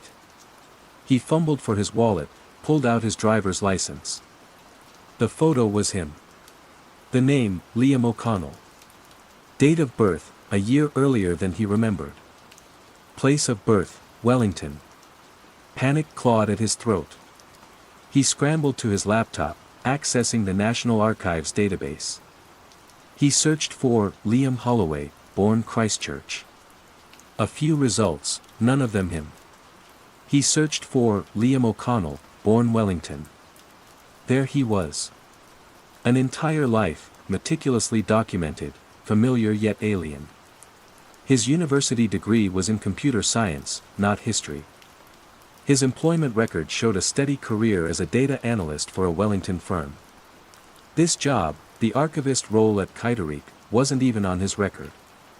It was listed under a Liam Holloway, a specialist from the Auckland Museum, who, according to a staff memo Liam found on the Trust's shared drive, had unfortunately taken ill just before the project started and had to be replaced at the last minute by Liam O'Connell. The memo from 2047. What is recorded may become record. The signal hadn't just been received, it had interacted. The Wellington variant of him was somehow more stable, more dominant, in the quantum foam of possibilities, and the resonant window had allowed reality to snap to that configuration, overriding his own. He was a palimpsest, his original life fading beneath a new, imposed identity. His memories were still of Christchurch, of studying history, of his parents by their names, not the unfamiliar ones now linked to Liam O'Connell. But the world's records, the digital and paper trails that defined a person, all insisted otherwise. He looked around the relay station, at the silent dishes aimed at the sky. It wasn't just a receiver, it was an anchor, or perhaps a weak point, where the fabric of reality could fray and be rewoven. Dr. Thorne's memo wasn't a prank. It was a message in a bottle, tossed into the currents of time, a warning from a future that understood the terrifying fragility of their past, his present. Liam Holloway was disappearing, pixel by pixel, data point by data point. Soon, all that would be left would be Liam O'Connell, a data analyst from Wellington, perhaps with a lingering, inexplicable fondness for the smell of old magnetic tape and a recurring dream of a childhood in a city he'd officially never called home. The wind still whistled around Kittereek, but now it sounded to Liam like the universe whispering a constant, chilling correction. End of band. The cardboard boxes arrived at the university's Sound Heritage Archive smelling of dust, solder, and a faint, lingering trace of pipe tobacco. They contained the life's work of one Silas Blackwood, a retired radio operator and infamous local eccentric, who had recently passed away, bequeathing his collection to anyone foolish enough to take it. That fool, by departmental assignment, was Leo Maxwell. Leo, a young sound restoration expert with an almost preternatural ear for teasing signal from noise, surveyed the stacks of reel-to-reel tapes. Blackwood's labels were meticulous but cryptic: long-wave anomaly, 317 December 11, 68, numbers group, female voice, persistent, and dozens marked simply EOB study, followed by a date. EOB, Leo learned from a yellowed note tucked into the first box, meant end of band, Silas Blackwood's term for the unassigned, supposedly silent frequencies where he claimed to have picked up his most unusual transmissions. For weeks, Leo worked, digitizing the collection. Most of it was what he expected from such a pursuit: atmospheric crackles, fragments of distant, unidentifiable broadcasts bleeding across channels, the ghostly carriers of defunct stations, and the occasional, genuinely unsettling number station broadcast. Silas, it seemed, had spent 50 years patiently listening to the static at the very edges of the dial. Then he came to a tape labeled, EOB, Segment 7, High Energy Burst, 1979. He threaded the brittle tape onto his studer, donned his high-fidelity headphones, and pressed play. What erupted from the silence was not sound, but an assault. A harsh, grating shriek of noise, like a tortured modem crossed with a banshee, overloaded the inputs and made Leo rip the headphones off, wincing. It was a solid 30 seconds of pure, weaponized static. "Charming, Silas," Leo muttered, rubbing his ears. Why would anyone keep that? Unless. Curiosity piqued, he meticulously began to work on the digital copy. He isolated the waveform, a dense, angry block of data. He applied noise reduction algorithms, notch filters, spectral analysis, peeling back layers of interference like an archaeologist dusting off a fossil. Slowly, painstakingly, something began to emerge from the digital chaos. The harsh edges softened. The screech resolved into complex, overlapping frequencies. And then, like a ghost materializing from fog, a melody surfaced. It was simple, almost childlike. A haunting, melancholic little tune played on what sounded like a synthesized organ, the kind found on cheap home keyboards from the late 70s or early 80s. And Leo knew it. His breath caught in his throat. He sat bolt upright, a cold dread washing over him. He knew that song. He'd hummed it as a child, absent-mindedly. He could almost feel the rough carpet of his childhood living room under his knees, the smell of his mother's Sunday roast, the specific slant of afternoon light through the window. It was a melody deeply, intrinsically woven into the fabric of his earliest memories. But it wasn't a real song. He was sure of it. He'd whistled it for his parents once, years ago, asking what it was. They'd looked at him blankly. He'd tried to find it online, humming it into song recognition apps, searching forums for lost childhood melodies. Nothing. He'd eventually dismissed it as a half-remembered jingle, a fragment of a dream, a confabulation of a young mind. Yet here it was, pulled from a shrieking burst of noise on a crackling tape, recorded by a dead eccentric in 1979 from the end of band. He played it again, and again. The melody was identical to the one in his head. The cheap organ sound, the slightly off-key final note, it was undeniably, impossibly, his song. Panic began to bubble. How? Why? He delved into Silas Blackwood's journals, also part of the donation. They were filled with rambling, obsessive entries about sky whispers, void songs, and frequencies that remember. Silas believed the unassigned bands weren't empty, but were a repository, a kind of atmospheric memory palace where stray thoughts, forgotten broadcasts, and even echoes of potential sounds could coalesce and briefly become real, if one had the right equipment and enough patience. The end of band is not silence, Silas had written in a spidery hand. It is the echo of everything that was, or could have been. Sometimes, if the conditions are right, something new tries to form. Something that wants to be heard. Leo felt a chill. Something that wants to be heard. Had this melody, this figment of his childhood, somehow imprinted itself onto the ether, only to be snagged by Silas Blackwood's sensitive aerials decades ago? Or was it the other way around? Had Silas's recording, this high-energy burst, somehow reached out, implanted itself into the mind of a young, receptive Leo, like a seed taking root? He contacted his older sister. "Sarah, do you remember a little tune, kind of sad, probably from when we were kids? Sounded like a cheap keyboard." He hummed it over the phone. "No, Leo," she said, a hint of concern in her voice. "Never heard it. You feeling all right?" He tried musicologists, collectors of rare recordings, even a parapsychologist who specialized in auditory phenomena. No one recognized the melody. It had no official existence, no copyright, no artist, no record. It was a ghost. The tape of EOB, Segment 7, sat on his workstation, a small reel of magnetic tape holding an impossible truth. He was the only living person, it seemed, who recognized its song. Silas Blackwood had heard its raw, untamed form, but Leo knew its soul. He couldn't shake the feeling that the song wasn't just a passive recording. It felt expectant. As if its discovery was a purpose fulfilled. He wondered about the other EOB study tapes. Were they filled with more impossible sounds? More melodies from unlived lives? More echoes from the silent spaces between realities? Leo Maxwell, the sound restoration expert, now carried a unique burden. He had restored a song that should not exist, a personal memory made universally, terrifyingly tangible. He would catalog EOB, Segment 7, with meticulous professional detachment, noting its anomalous properties. But every time he heard a snatch of static on the radio, or the wind humming through a wire, he would listen a little closer, wondering what other lost songs, what other impossible memories, were waiting at the end of band, wanting to be heard.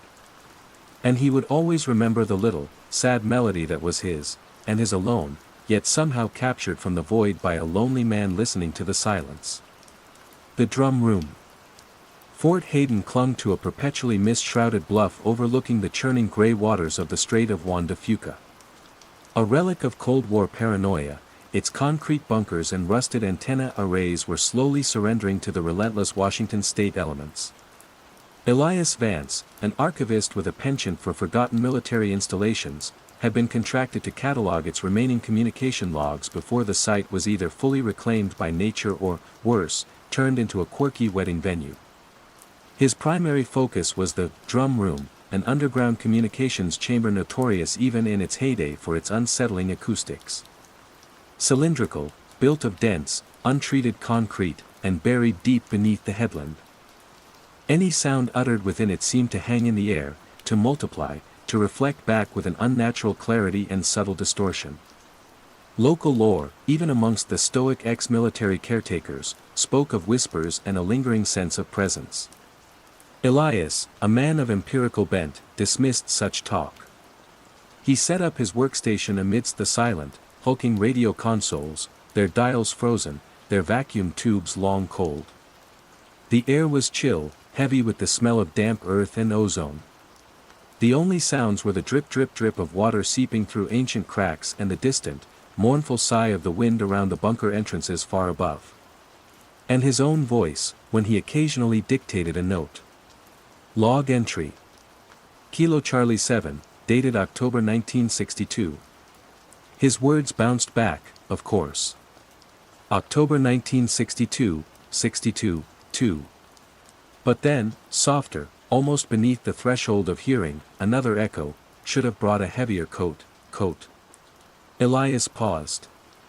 He hadn't said that.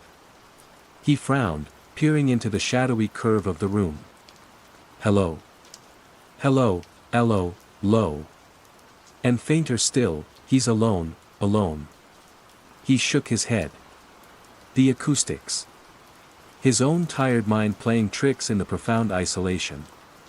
He was, after all, the only person on site for miles, the caretakers only visiting weekly. He worked late into the first evening, the single caged bulb above his desk casting long, dancing shadows. As he packed up, he heard it again, clearer this time. A sigh, seemingly from just behind him. And a whispered phrase, the frequency drift, it's getting worse, worse. It wasn't his voice. It was older, tinged with an accent he couldn't quite place. Sleep in his Spartan NCO quarters above ground was fitful, punctuated by the howl of the wind and the imagined whispers from below. The next day, the reflections were more persistent. While reviewing a schematic, he muttered, "This wiring makes no sense." The drum room answered, "No sense, sense." And then, a different voice, younger, sharper, "If only they'd approved the upgrade, upgrade." Another voice, weary, "Just get through the shift, shift." These weren't echoes of his words. They were echoes of potential words, of people who might have stood where he stood, faced with similar tasks, similar frustrations. He felt a prickle of unease that went beyond simple auditory illusion. It was as if the room itself held the imprints of countless unlived moments, probabilistic ghosts given fleeting voice by his presence. He started leaving a digital recorder running when he left for the night, hoping to capture these phantom utterances, to prove to himself he wasn't losing his mind. On the third morning, the air in the drum room felt heavier, charged. The whispers were more coherent, almost conversational, swirling around him like unseen currents. They seemed to be discussing antenna alignments, signal integrity, even the weather, but always from perspectives slightly askew from reality, from lives not lived. Then he saw it. Sitting neatly on an otherwise empty shelf beside a bank of defunct Collins receivers, was a single, 7-inch reel-to-reel tape in a plain cardboard box. There was no dust on it. A fresh white label was affixed to the reel. Typed on it were 2 words, Elias Vance. And yesterday's date. His heart hammered against his ribs. He hadn't put it there. He hadn't even brought any blank reels of that specific make. With trembling hands, he took the tape and threaded it onto the vintage Ampex machine he'd been using to review some of Fort Hayden's older audio logs. He hit play. Hiss. Then a voice. His voice. Unmistakably his. "It's the only way," his recorded self said, the tone calm, almost resigned. "The patterns are converging. I see now what the room wants. It needs a voice, a consistent one, to stabilize the reflections. I can feel them trying to settle on me." A pause. Then his voice again, tinged with a strange, cold clarity. "I shouldn't have looked into the old service shaft.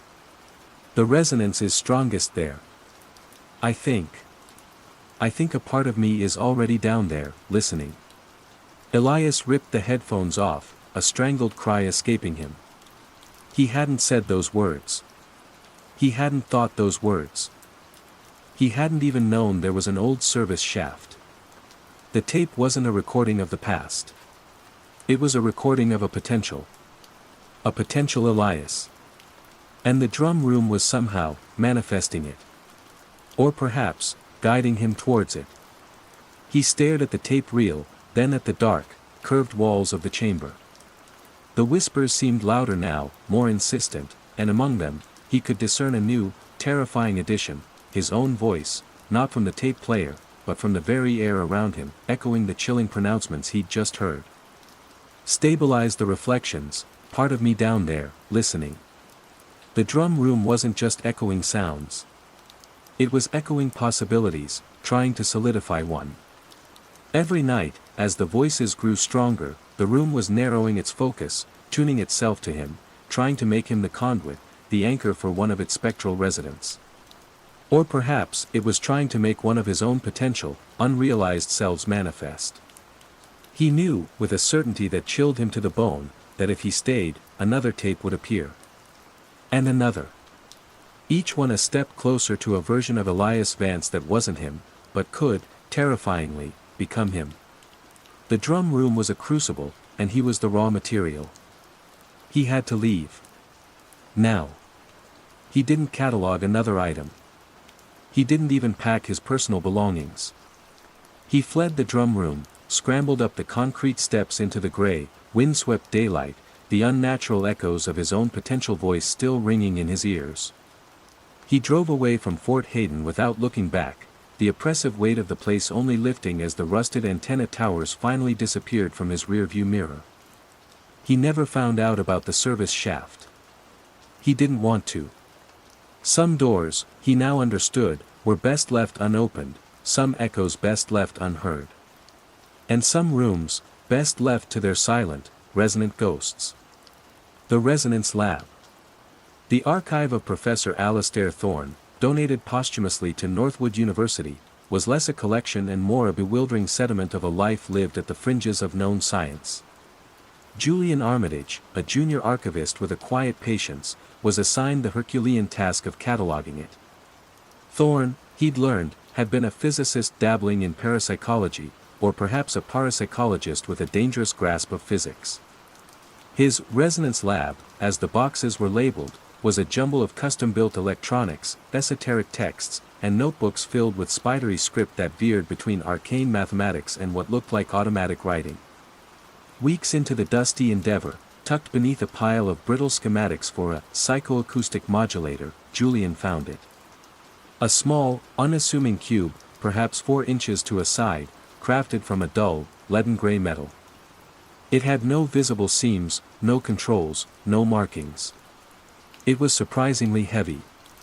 He placed it on his desk, made a note, unidentified metallic object, possible device component, and continued sorting. Later that evening, as the university library emptied and silence settled into his basement office, Julian first noticed the hum. It was faint, almost subliminal, a low thrumming vibration that seemed to be just at the edge of his hearing. He checked his computer, the HVAC vents. Nothing. He leaned closer to the cube. The hum seemed to emanate from it, a faint, internal resonance. But only when he was alone. If a colleague popped in, or even if he consciously thought about someone else entering, the hum would cease, only to resume when solitude returned.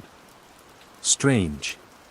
Over the next few days, the hum became a familiar, almost comforting background presence during his solitary work. Then, his thoughts began to take odd turns. While meticulously logging Thorne's lecture notes on sympathetic vibrational fields, a stray thought drifted into his mind: the wisteria out back needs pruning. Badly. Julian paused. He lived in a third-floor flat. He didn't have wisteria. He frowned, attributing it to the miasma of Thorne's eccentric ideas seeping into his subconscious. His dreams became unusually vivid, filled with landscapes he'd never seen, complex equations he didn't understand. And occasionally, the faint, lecturing voice of an elderly man he didn't recognize, speaking with Thorne's peculiar cadence. The most disconcerting change was to his inner monologue.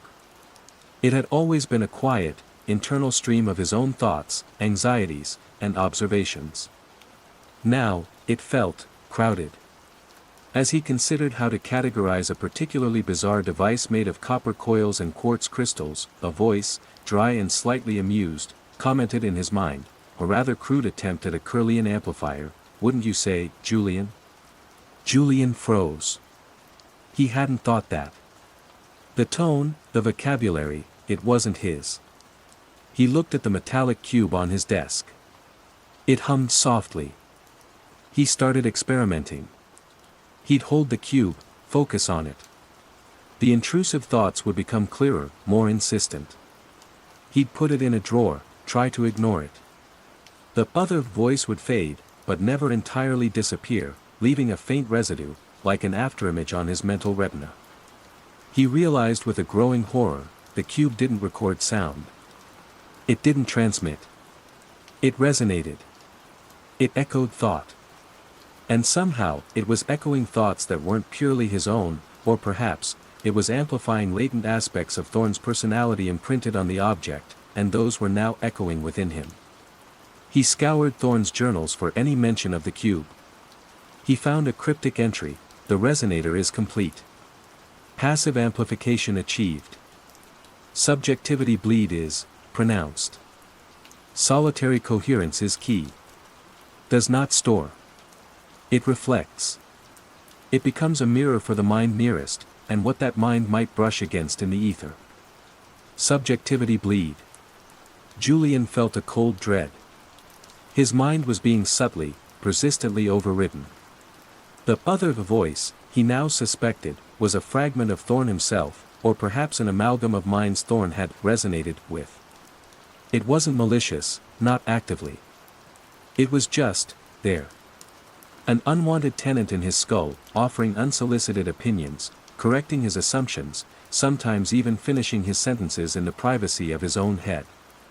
One afternoon, while struggling with a particularly dense passage in Thorn's notes, Julian thought, I just can't make sense of this. Instantly, the inner voice responded, patient, almost kind, consider the fourth-dimensional calculus, dear boy. The folding of spacetime is key to understanding the non-local entanglement. He could feel his own personality, his own distinct way of thinking, becoming diluted, like watercolor dropped into a glass of water. His preferences were shifting. He found himself craving Earl Grey tea, which he'd always disliked, Thorn's preferred beverage, according to university records. He caught himself humming tunes from the 1940s, music Thorn would have listened to in his youth. The cube wasn't a malevolent artifact. It was worse. It was an insidious catalyst for the erosion of self. It didn't steal your thoughts, it slowly, gently, replaced them, blended them, until you couldn't be sure where you ended and the echo began. Julian knew he couldn't destroy it.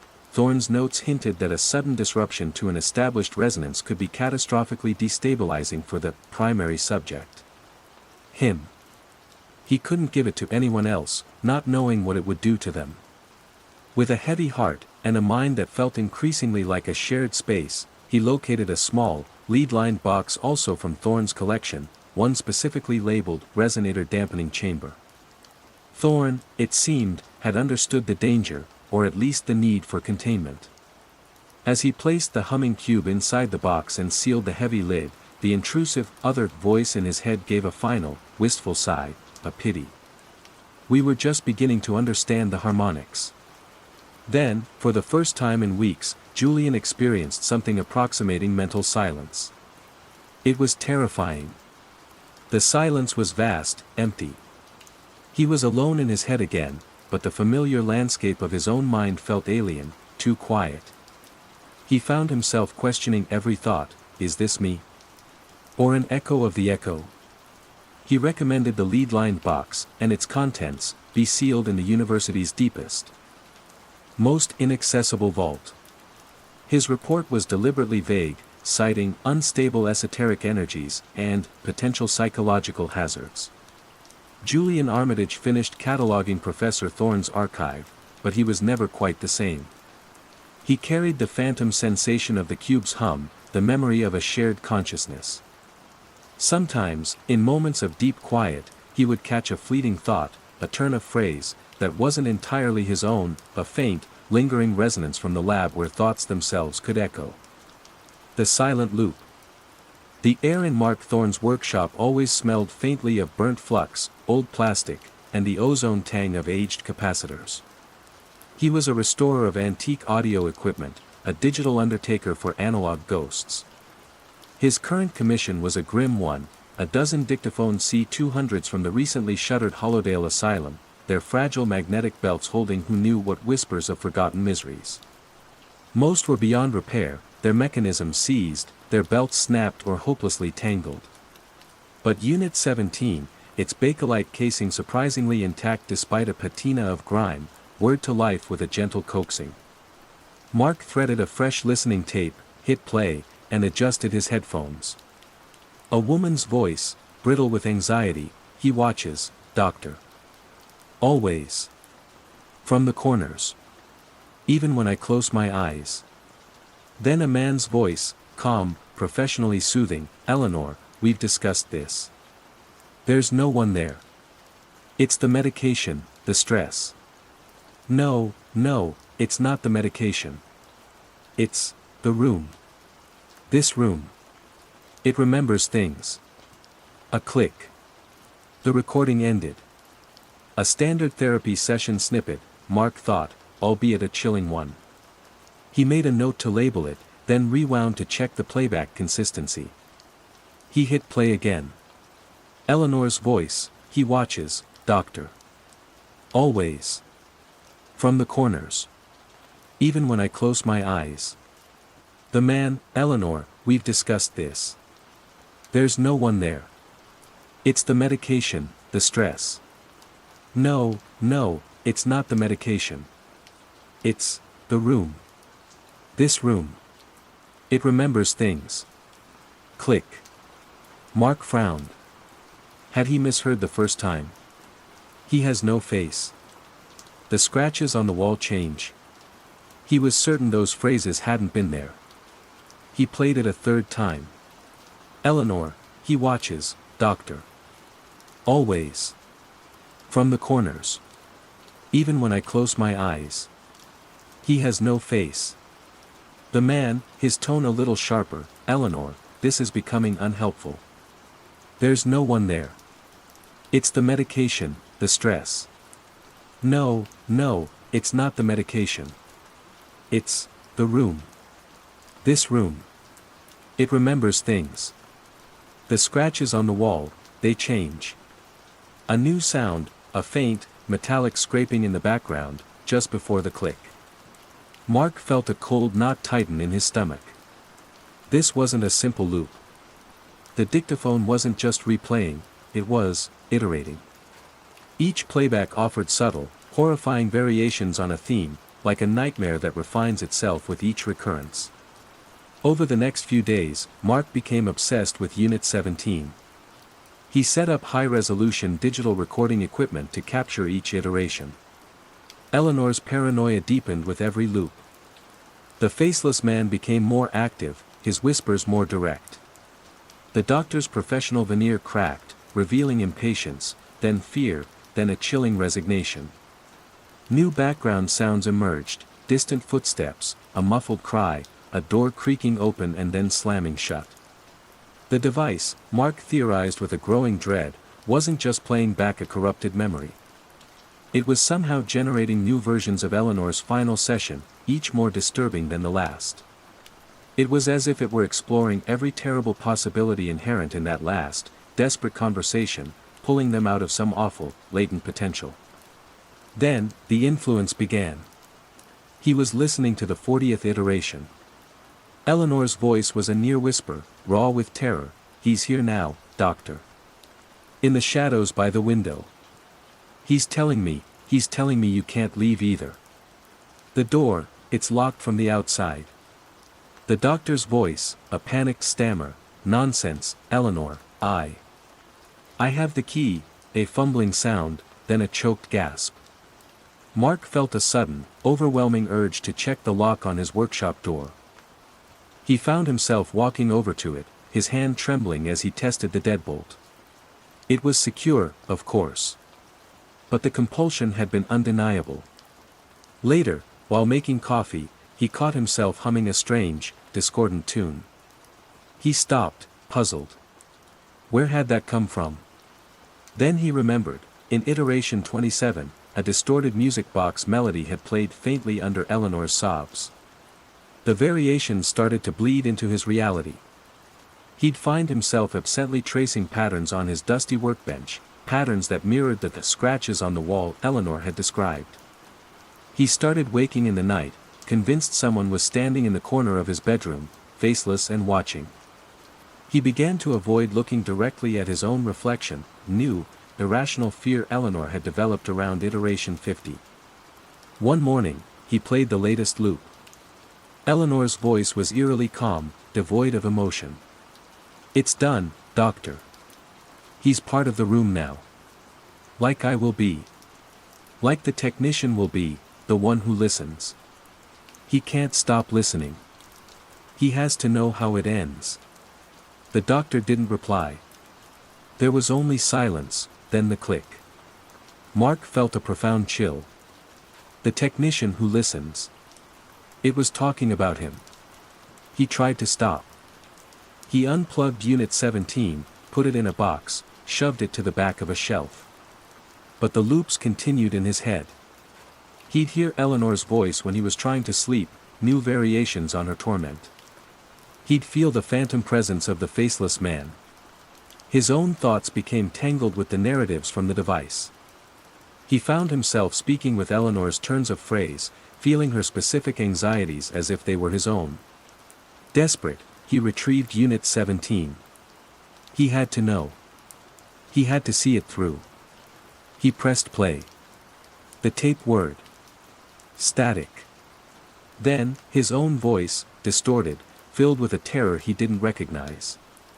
It's not a recording, it's a conduit. Eleanor, she's not just a voice, she's trying to get out, through me. I can feel her.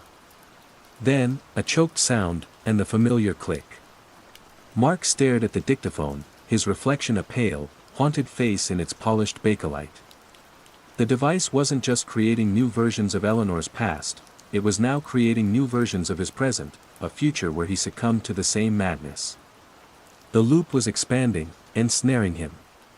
He knew, with a sickening certainty, that the next playback might not be his voice detailing his descent, but perhaps Eleanor's, describing her final victory, her escape through a new, unwilling host.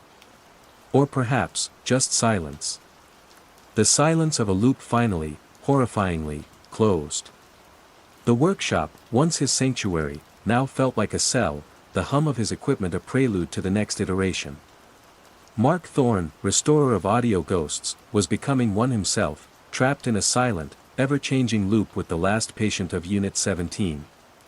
The signal beyond midnight. The village of Havnsund clung to the edge of a Norwegian fjord like a cluster of tenacious barnacles, its colorful wooden houses huddled against the perpetual bite of the North Atlantic wind. It was a place of long winters, longer silences, and a persistent local legend, the Midnattskrat, the Midnight Lament. Every night, at precisely 0:17, every FM radio in Havnsund would hiss, crackle, and then emit a strange, weak signal. For a few minutes, a mournful, ethereal choral piece would drift through the static, followed by fragments of what sounded like an emergency broadcast, urgent, panicked voices speaking Norwegian, but with an odd, archaic dialect, mentioning storms that never arrived and ships long since lost. Then, as suddenly as it began, it would vanish, leaving only the regular hum of the empty airwaves. The legend said it started in the winter of 1981, the same night Lars Halvorsen, the stoic keeper of the old Happens lighthouse, disappeared without a trace. Eric Brandt, an audio archivist with a folklorist's curiosity, had come to Havnsund to investigate.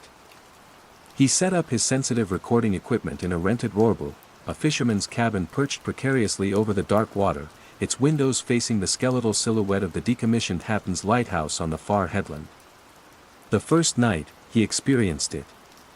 0:17, the static bloomed, the haunting choir swelled, voices spoke of fjellskred, mountain slides, and Baljavägen, the wall of waves. It was undeniably eerie, the signal weak but persistent, a ghost in the machine. He recorded it meticulously. The second night, frustrated by the signal's faintness, he unplugged all but one small, battery-powered radio, moving it close to his recording array. He sat alone in the profound silence of the cabin, the only light the glow of his equipment. 0:17, the static. But this time, the choral piece was noticeably clearer, the voices in the broadcast less fragmented, more distinct. One phrase cut through, Enkman and I rorbua litter, Han Soker Svar, the lone man in the fisherman's cabin is listening, he seeks answers. Eric froze. That was, him. He was the lone man in the rorbua. How could a broadcast from 1981, if that's what it was, know that? He spent the next day troubled, replaying the recording. The clarity was undeniable when he was alone, focused.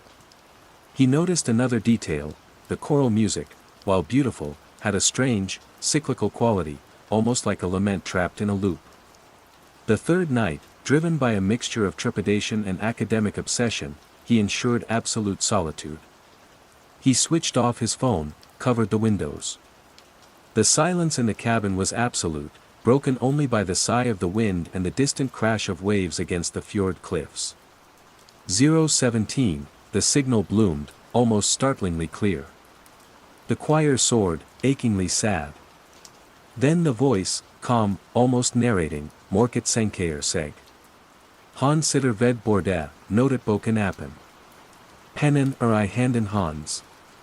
Darkness falls. He sits at the table, his notebook open. The pen is in his hand. Eric looked down. His notebook was open. He was, indeed, holding a pen, about to jot down observations. His blood ran cold.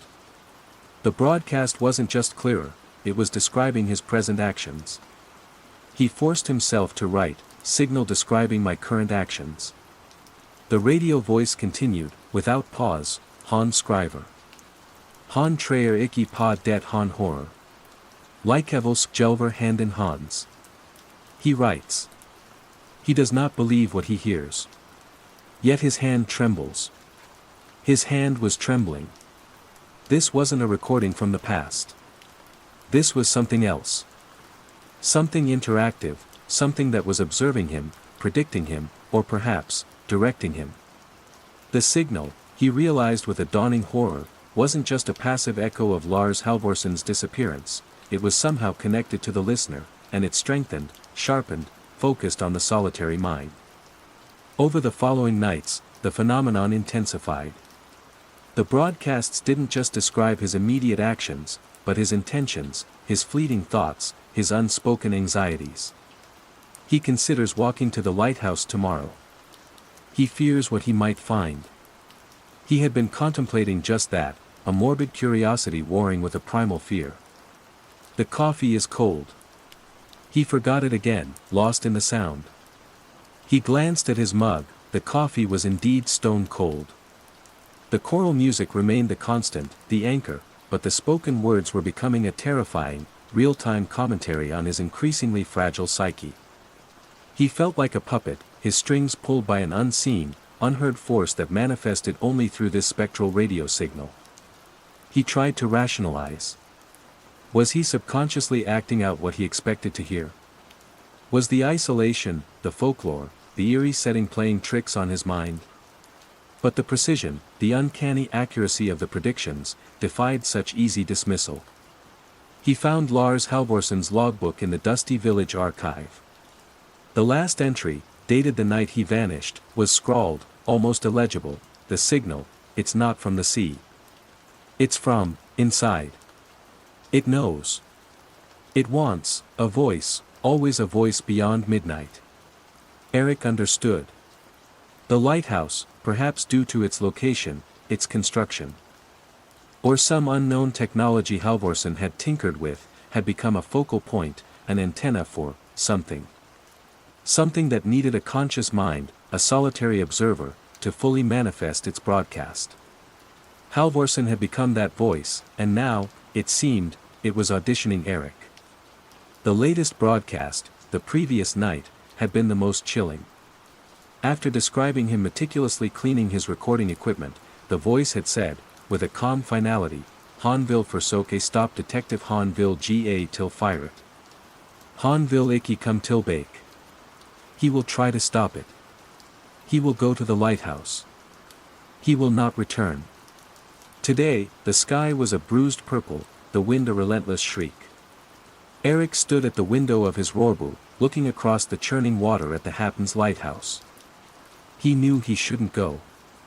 Every instinct screamed at him to pack his bags, leave Havensund, and never look back.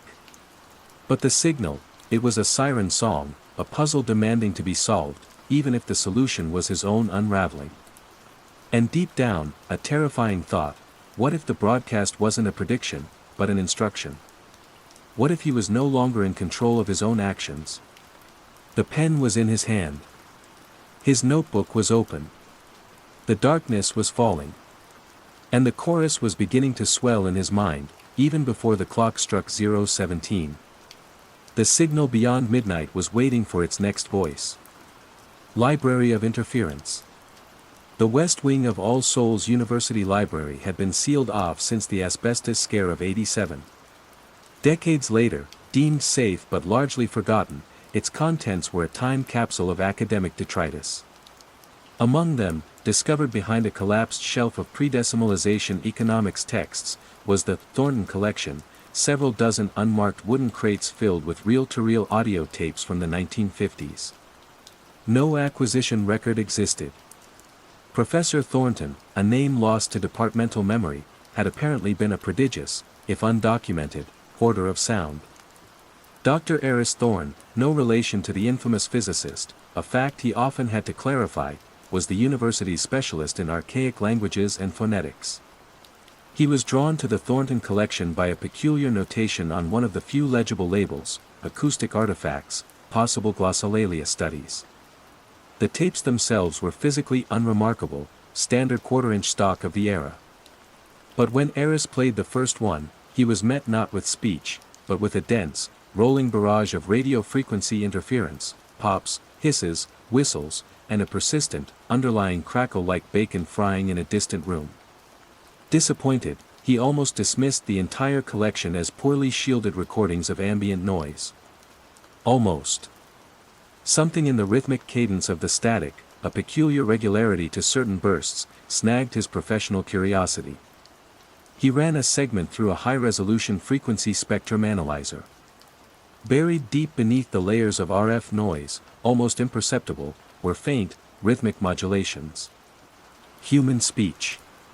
He spent weeks meticulously cleaning the recordings, using every digital tool at his disposal to isolate these spectral ghosts. The language that emerged was unlike anything he'd ever encountered. It was guttural, filled with complex glottal stops and sibilant fricatives, its prosody strangely melodic yet devoid of recognizable emotional inflection. It wasn't a known language, ancient or modern. It was other. He began the painstaking process of reconstruction. Identifying recurring phonemes, hypothesizing grammatical structures, cross-referencing patterns across multiple tapes. The interference, he started to realize, wasn't accidental. It was as if the language itself existed on a carrier wave of static, or perhaps the static was a necessary byproduct of its utterance or recording. Professor Thornton, whoever he was, hadn't been recording glossolalia, he'd stumbled upon something far stranger. As Eris immersed himself in the alien phonology, his dreams began to change. They were no longer the usual jumble of daily anxieties and half-forgotten memories. Instead, he dreamt in the language of static. He found himself walking through abstract, shimmering landscapes, conversing fluently with shadowy figures whose faces he could never quite see, the strange, clicking syllables falling effortlessly from his dream lips. He would wake with phantom words on his tongue, their meaning elusive yet feeling profoundly significant. The more he worked, the more the language seeped into his waking life. He'd catch himself thinking in its complex syntax. The familiar cadence of English began to sound clumsy, imprecise. The static from the tapes, once an annoyance, became almost comforting, a familiar hum beneath the surface of his perception. Silence, true silence, started to feel alien, unnervingly empty. It was as if his brain were recalibrating, tuning itself to this new, intrusive frequency. He found a hidden compartment in one of Thornton's crates. Inside, a slim, leather-bound journal. Thornton's notes were erratic, obsessive. He wrote of skytongues, resonant frequencies of thought, and a primordial broadcast. He theorized that certain minds, under certain conditions, could tune in to this ancient, underlying linguistic stratum of reality.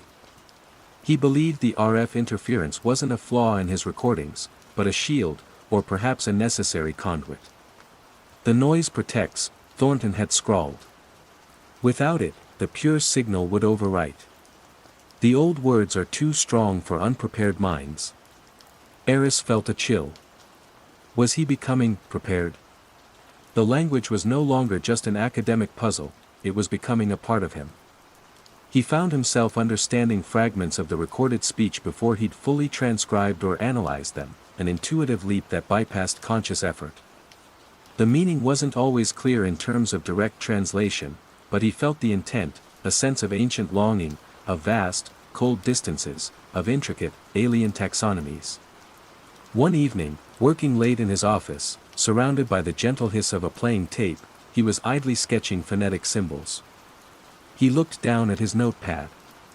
He hadn't been writing phonetic symbols.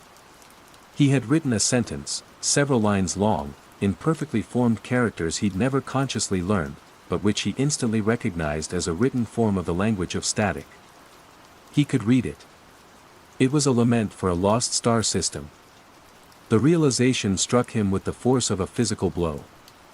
He wasn't just reconstructing a language, he was remembering it. Or, it was remembering itself through him. The library of interference wasn't just an archive of tapes, it was a gateway. He looked at the stacks of unplayed reels. How much more of this forgotten tongue lay dormant, waiting to be awakened, to resonate within a receptive mind? The static from the speakers was no longer just noise, it was a whisper, a promise, a threat. It was the sound of a door creaking open into a place where human language was a recent, flimsy construct. Eris Thorne continued his work. He had to.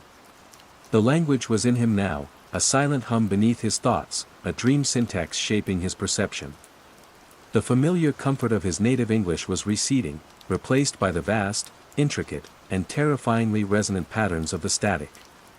He was becoming a living archive, a conduit for a voice that had waited millennia in the interference, patiently seeking a listener. And the silence beyond it was a silence he could no longer bear. The echo room. The Caldican listening post was a concrete scar on Iceland's remote Melrakisletta Peninsula, a relic of a tenser age when the Greenland-Iceland-UK gap was a critical Cold War frontier. Most of the bunker was a ruin of rusted equipment and frost-heaved floors. But one room remained eerily pristine, Herbergi SJO, Room 7. It was a small, windowless cube, its walls, floor, and ceiling lined with thick, gray acoustic padding. The Echo Room, as it was grimly nicknamed by the few locals who knew of its existence, had supposedly been used to train intelligence operatives to withstand sensory deprivation and psychological interrogation techniques.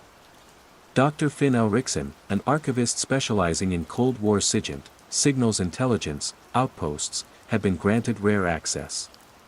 His task was to salvage any remaining logs or recordings before the Icelandic government sealed Caldican for good. The silence in Room 7 was absolute, a heavy, pressing void that seemed to suck the sound from his lungs. It was unsettling. He found a cache of reel-to-reel tapes labeled Acoustic Integrity Tests, H7, and Subject Responsivity Trials. Most were mundane, recordings of pure tones, white noise, standardized verbal stimuli. Then he played a tape from 1978, Subject Delta, Isolation Phase. An Icelandic operative, Delta, was speaking, his voice calm but strained, describing his mental state after 24 hours in the room. Standard stuff. But beneath Delta's voice, almost woven into the silence between his words, Finn heard something else. Whispers. Faint, sibilant, in a language he didn't recognize, certainly not Icelandic, English, or Russian, the common tongues of the era's espionage. He isolated the whispers. They were brief, fleeting, like fragments of a conversation caught on the wind. He attributed it to tape degradation, crosstalk from other poorly shielded recordings, the bunker's own decaying electronics. But as he worked through more recent tapes, some from amateur urban explorers who'd illicitly recorded in the room in the 2000s, leaving their digital recorders behind, the phenomenon persisted. The primary recording would be clear, but in the pregnant silences, in the very fabric of the room's perfect acoustic isolation, these other voices whispered. And the languages were varied, some guttural, some melodic, none identifiable. One afternoon, alone in Room 7, reviewing a recording made by a German tourist just 5 years prior, Finn heard a new whisper. It was clearer than the others, almost directly in his ear, and it spoke in perfect, unaccented English. He will find the locket soon. Finn jolted, looking around the empty, padded room. The tourist on the recording was speaking German, oblivious. The whisper had been for him. The locket? He owned no locket. Later that day, sifting through a box of miscellaneous items found in the bunker's collapsed administrative office, his fingers brushed against something small and metallic. It was a tarnished silver locket, intricately engraved with an unfamiliar crest. He'd never seen it before. He opened it. Inside, faded and tiny, was a photograph of a woman he didn't know, her eyes strangely knowing. A cold dread settled over him. The room wasn't just preserving old sounds. It was generating new ones. Or perhaps it was a conduit, an amplifier for voices from somewhere else, voices that could somehow perceive his immediate future. He set up his own high-sensitivity microphone in room 7, leaving it to record overnight while he slept in the relative, but still unnerving, quiet of the bunker's former mess hall. The next morning, he played back the recording. The silence of the empty room filled his headphones. Then, the whispers began. The storm will cut the power by midday. He dreams of Reykjavik, of the warmth, but the cold here has already settled in his bones. And then, a voice that made his blood freeze, a soft, feminine whisper, almost tender, "Finn, the research grant you're waiting for, it won't be approved. Look for the email tomorrow. There are other paths for you." He hadn't told anyone about the research grant application. It was a deeply personal hope, a potential escape from the dwindling funding for historical archiving. The next day, as a fierce Arctic storm battered Caldikin and the generators inevitably failed, plunging him into a flickering emergency light existence, the email arrived on his satellite-linked laptop. Grant application, denied. The echo room was speaking to him, about him. The isolation, designed to break spies, was instead breaking reality, or at least his perception of it. The perfect silence wasn't empty, it was pregnant, a canvas upon which these other voices painted their uncanny knowledge. He became obsessed, spending hours in room 7, not speaking, just listening, recording. The voices grew more specific, more personal. They hinted at forgotten childhood memories, at anxieties he'd never voiced. They spoke of small, immediate futures that always came to pass, a jammed zipper on his coat, a call from his estranged sister. The specific bird he'd see perched on the rusted radar dish. The original purpose of the room, to train resistance to manipulation, felt like a dark irony. He was being manipulated, not by human interrogators, but by the room itself, by the voices that resided in its perfect, impossible silence. They weren't overtly malicious, but their omniscience was terrifying. They were stripping away his agency, his sense of free will, one whispered prophecy at a time. One recording captured a chilling exchange, not directed at him, but seemingly between two of the whisperers. Voice 1, guttural, ancient-sounding, the new listener attunes quickly, the old patterns hold. Voice 2, melodic, genderless, he will understand his place soon enough, the echoes always find their source. His place. The source of the echoes? Was he just another subject in the room's ongoing, timeless experiment? The final whisper he dared to record, before frantically packing his equipment, his hands shaking so badly he could barely secure the latches, was the most direct, and the most terrifying. It was the same soft, feminine voice from before, now tinged with an undeniable sadness. You will leave Caldikin, Finn. But the echoes will travel with you. Room 7 is not just a place. It is a state of listening. And we will always have more to tell you. He fled the Melrikisletta Peninsula, the pristine, terrible silence of the echo room seared into his memory. But the voice was right. Back in Reykjavik, amidst the noise and bustle of the city, in the quiet moments before sleep, in the lulls of conversation, he would hear them, faint whispers, just for him, hinting at what was to come, a constant, chilling reminder of the perfect silence that knew his future better than he did. The echo room had imprinted itself upon him, and its voices were now part of his own, internal soundscape. The Frequency Garden. Glen Caillich Manor, a crumbling Jacobean pile nestled deep in a forgotten Scottish glen, had been empty for decades. Its last laird, Alastair MacLeod, was a botanist of considerable, if eccentric, renown. His obsession, outlined in a handful of obscure, self-published monographs, was phytoresonance, the theory that certain plants, particularly ancient or stressed specimens, could interact with, store, and even retransmit electromagnetic fields, including radio waves and, he speculated, the subtle energies of human thought.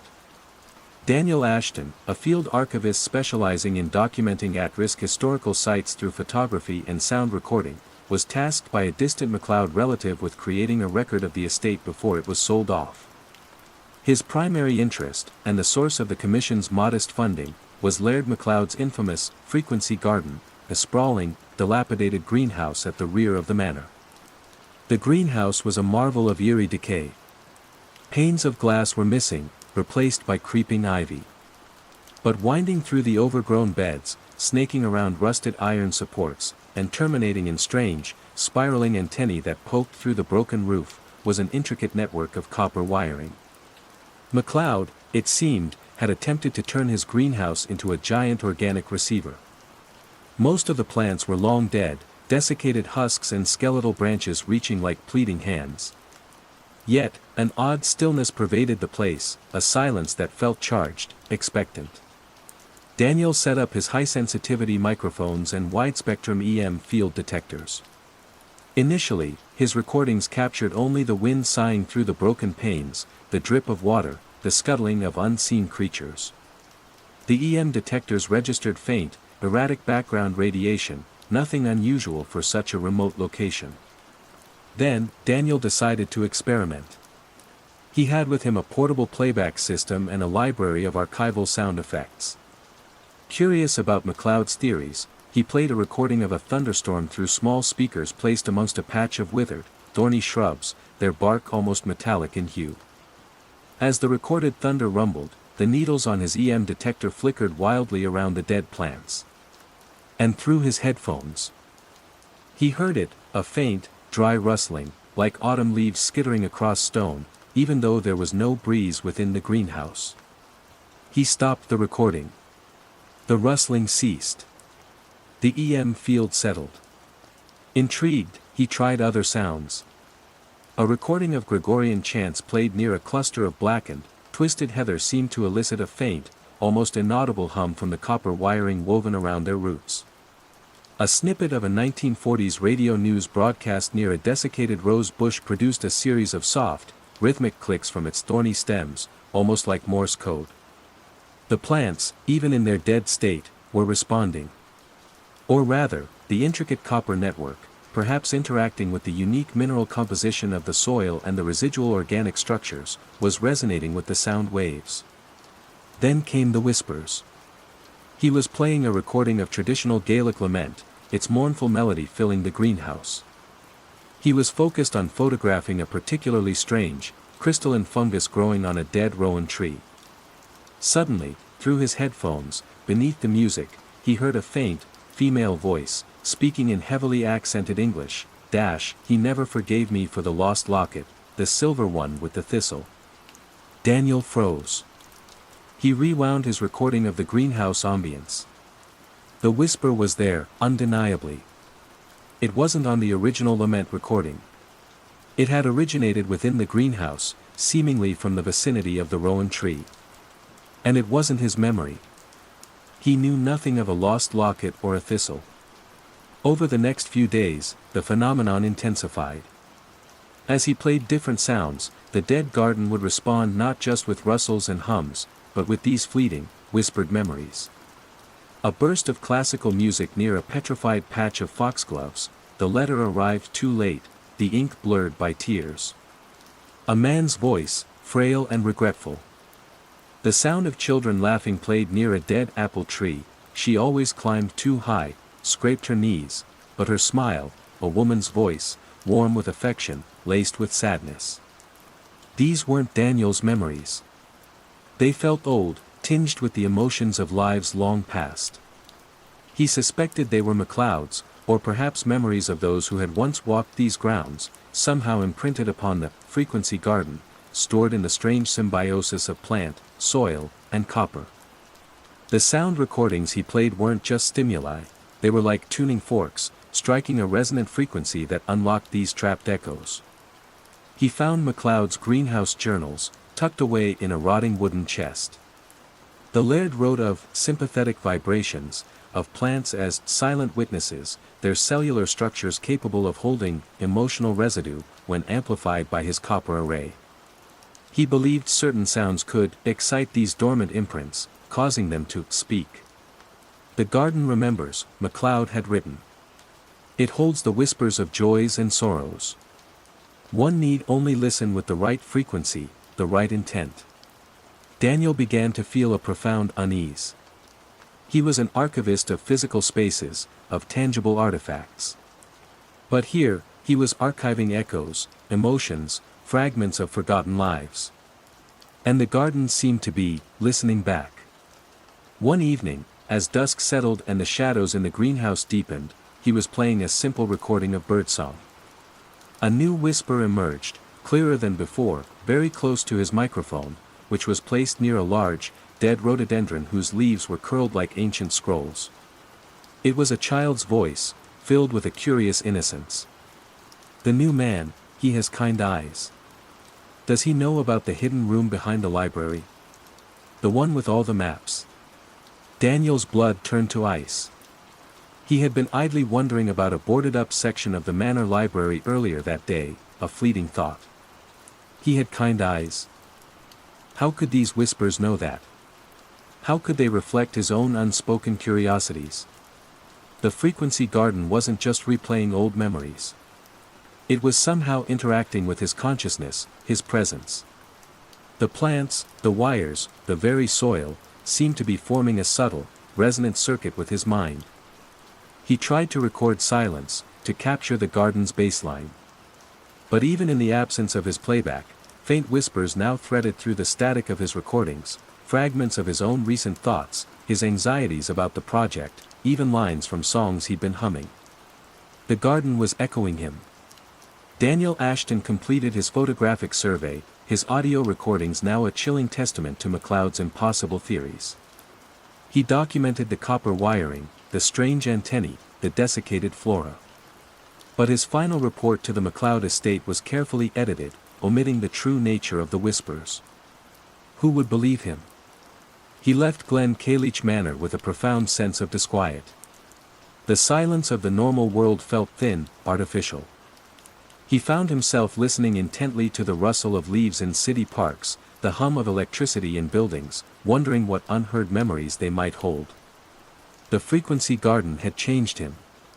It had shown him that some archives are not contained in boxes or on shelves, but are woven into the very fabric of a place, waiting for the right frequency, the right listener, to whisper their secrets. And sometimes, those secrets are your own. The forgotten broadcasts. The crate arrived at the National Broadcast Archive like a dusty, unwelcome relative.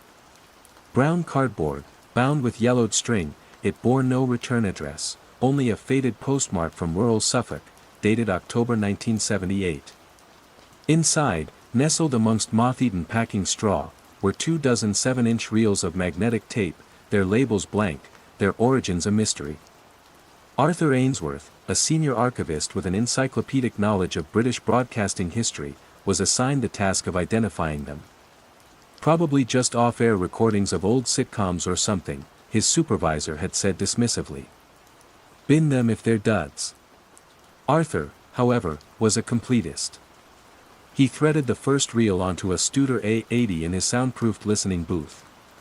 The tape hissed, then a crisp, authoritative male voice, a classic BBC announcer's tone, filled his headphones. And that concludes the Prime Minister's emergency address regarding the Severn Estuary inundation. Rescue efforts are ongoing, with casualty figures expected to rise. Further updates will be broadcast at 0800 hours. Arthur frowned. The Severn Estuary inundation. He prided himself on knowing every major news event of the 20th century. He'd never heard of it. He checked the tape box, no date. He looked at the reel itself, the leader tape had a faint pencil marking, 2300 hours, June 14, 78. June 14, 1978. He quickly cross-referenced the archive's master logs for that date and time. No emergency broadcast. No prime ministerial address. No mention anywhere of a catastrophic flood in the Severn Estuary. The BBC had been broadcasting a late-night concert by the Halley Orchestra. He played more. News reports detailing the evacuation of Bristol, interviews with shell-shock survivors in makeshift refugee camps in the Cotswolds, solemn pronouncements from government ministers he vaguely recognized but who looked older, grayer, than he remembered them from that era. The production quality was flawless, the voices authentic, the sense of crisis palpable. It was a ghost broadcast from a history that hadn't happened. Fascinating, Arthur muttered. Some kind of elaborate hoax. A training exercise? He moved to the next reel. This one was dated 2 o'clock, March 9, 78. It contained a chilling account of a sudden, unexplained volcanic eruption in the Peak District, the emergency evacuation of Sheffield, and ash clouds grounding all air traffic over northern Europe. Again, he checked the official records. September 3, 1978, had been a quiet Sunday, notable only for a minor political scandal and a record-breaking heatwave. For days, Arthur listened, captivated and increasingly unsettled. Each tape detailed a different, localized disaster or a startling political upheaval within the UK, a nerve gas leak on the London Underground, the sudden resignation of the Queen for reasons of grave national importance, a short, brutal border conflict with Ireland over fishing rights. All meticulously dated, all impeccably produced, all entirely absent from any historical record. Then, the shift began. He had just finished listening to a tape dated 11 o'clock, November 21, 78, which described a freak early blizzard causing a multi-vehicle pile-up on the M1, leading to a national transport crisis. 3 days later, Arthur was listening to the actual news on his office radio. A sudden, unseasonal snowstorm had indeed swept across the Midlands. Reports were coming in of a major accident on the M1 near Northampton, with significant traffic disruption. Arthur felt a cold prickle on his scalp. A coincidence, surely. A week later, he listened to a tape detailing a minor diplomatic incident involving a stray Soviet submarine surfacing unexpectedly in the Firth of Forth. The tape was dated 1530, July 12, 78. For days after listening to it, news headlines blared, Russian sub intercepted near Scottish coast, tensions high. The details were slightly different, the submarine was in distress, not stray, and the location was further north, but the core event was undeniably similar. The forgotten broadcasts weren't just documenting a phantom past, they were somehow preempting a mutable future. The events they described, these localized disasters and political shocks, were beginning to manifest in reality, albeit as fainter, slightly altered echoes of the vivid pronouncements on the tapes. Arthur felt a growing sense of dread, bordering on terror. He was listening to a script for a reality that was actively rewriting itself around him. He considered destroying the tapes, but a horrifying thought stopped him. What if the tapes weren't causing the events, but merely reporting them from a slightly adjacent, more unstable timeline that was now bleeding into his own? Or worse, what if listening to them, acknowledging their narrative, was somehow anchoring these events, pulling them into being? He looked at the remaining unplayed reels. What future horrors did they contain? A major earthquake? A political assassination? Each unlabeled spool felt like a loaded gun. He tried to confide in a colleague, mentioning the M1 pile-up prediction. His colleague chuckled. "You spend too much time with old news, Arthur. That sort of thing happens every winter. Just coincidence." But Arthur knew. He could feel the subtle shifts in the news cycle, the way conversations in the canteen would touch upon events that felt unnervingly familiar to him from the tapes. The world was becoming a distorted reflection of the forgotten broadcasts. The archive itself seemed to hold its breath. The silence in his listening booth felt heavier, charged. He picked up the next reel. Its leader tape was marked, 9 o'clock, January 18, 79. He hesitated, his hand trembling. What would he hear? And what would he then see, days later, unfolding on the evening news, a little different, a little less catastrophic, but undeniably an echo? He thought of the blank return address, the anonymous donor from Suffolk. Had someone in 1978 stumbled upon this terrible knowledge, this ability to tune into potential, terrible futures? Had they tried to warn someone, anyone, by sending these impossible recordings into the heart of the nation's memory bank? Or were they trying to ensure these events happened? Arthur Ainsworth, the meticulous archivist of what was, now found himself the unwilling audience for what might, or would, be. The forgotten broadcasts were no longer a historical curiosity, they were a terrifying, unfolding prophecy, and he was their sole, horrified witness, trapped between the recorded word and the shifting world outside. Cavity resonance. The farmhouse stood on a knoll overlooking Oregon's Willamette Valley, a gaunt, gray clapboard structure that had seen better centuries. When Ben Carter, a freelance sound engineer weary of city noise, bought it for a song, he was charmed by its isolation and the promise of silence. He hadn't bargained for the hum. It wasn't constant, but it was there. Certain rooms, particularly the old pantry off the kitchen and the small, oddly shaped attic bedroom, would resonate with a low, almost subliminal thrumming, especially when the Pacific storms rolled in, lashing the valley with wind and rain. Being an audio obsessive, Ben was intrigued rather than annoyed. He set up his sensitive microphones, his spectrum analyzers, his field recorders. He wanted to capture this cavity resonance, as he dubbed it, to understand its frequencies, its triggers. The old timbers of the house, he figured, were acting like a giant, imperfect acoustic instrument, responding to the atmospheric pressure changes and the wind's vibrato. The recordings, at normal speed, were mostly what he expected: the groan of settling wood, the rattle of a loose windowpane, the deep sigh of the wind moving through the ancient firs surrounding the property. But when he began to experiment with slowing down the playback, stretching the waveforms, a new layer emerged. Beneath the house's natural creaks and groans, muffled and distorted by the wood and plaster, were voices. The first time he heard it, he thought it was radio interference, a stray AM signal caught in his unshielded cables. But the cadence was wrong, too intimate, too close. He isolated a segment from the pantry recording, slowed it down to a tenth of its original speed. A woman's voice, tired, laced with a weary frustration: "Coffee's cold again. Elias promised he'd fix the stove, just like he promised to fix the damn roof." Then a man's voice, defensive, a little slurred: "Give a man a break, Martha, fields won't plow themselves, rain's coming."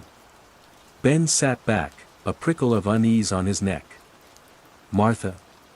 Elias? These weren't names from any local history he'd researched about the farmhouse. And the quality, it was as if the voices were embedded within the very structure of the house, the wood itself acting as a crude, organic recording medium. He began to focus his recordings on stormy days, when the hum was strongest.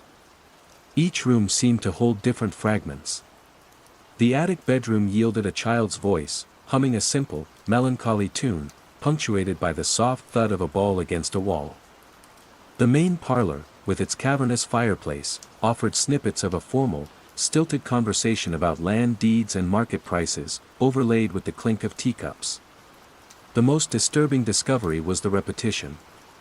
He'd record in the pantry during one storm, and Martha would complain about the cold coffee and Elias's broken promises.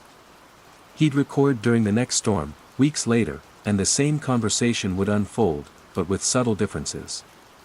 Martha's tone might be angrier, Elias's more conciliatory. Sometimes a new phrase would appear, and that drifter sniffing around the chicken coop again, or the sound of a door slamming would punctuate Elias's excuses. It was as if you were listening to different takes of the same day, the same unresolved frustrations, replayed and subtly altered with each atmospheric disturbance. The house wasn't just holding echoes, it was holding versions of a life, or lives, trapped in a perpetual, resonant loop.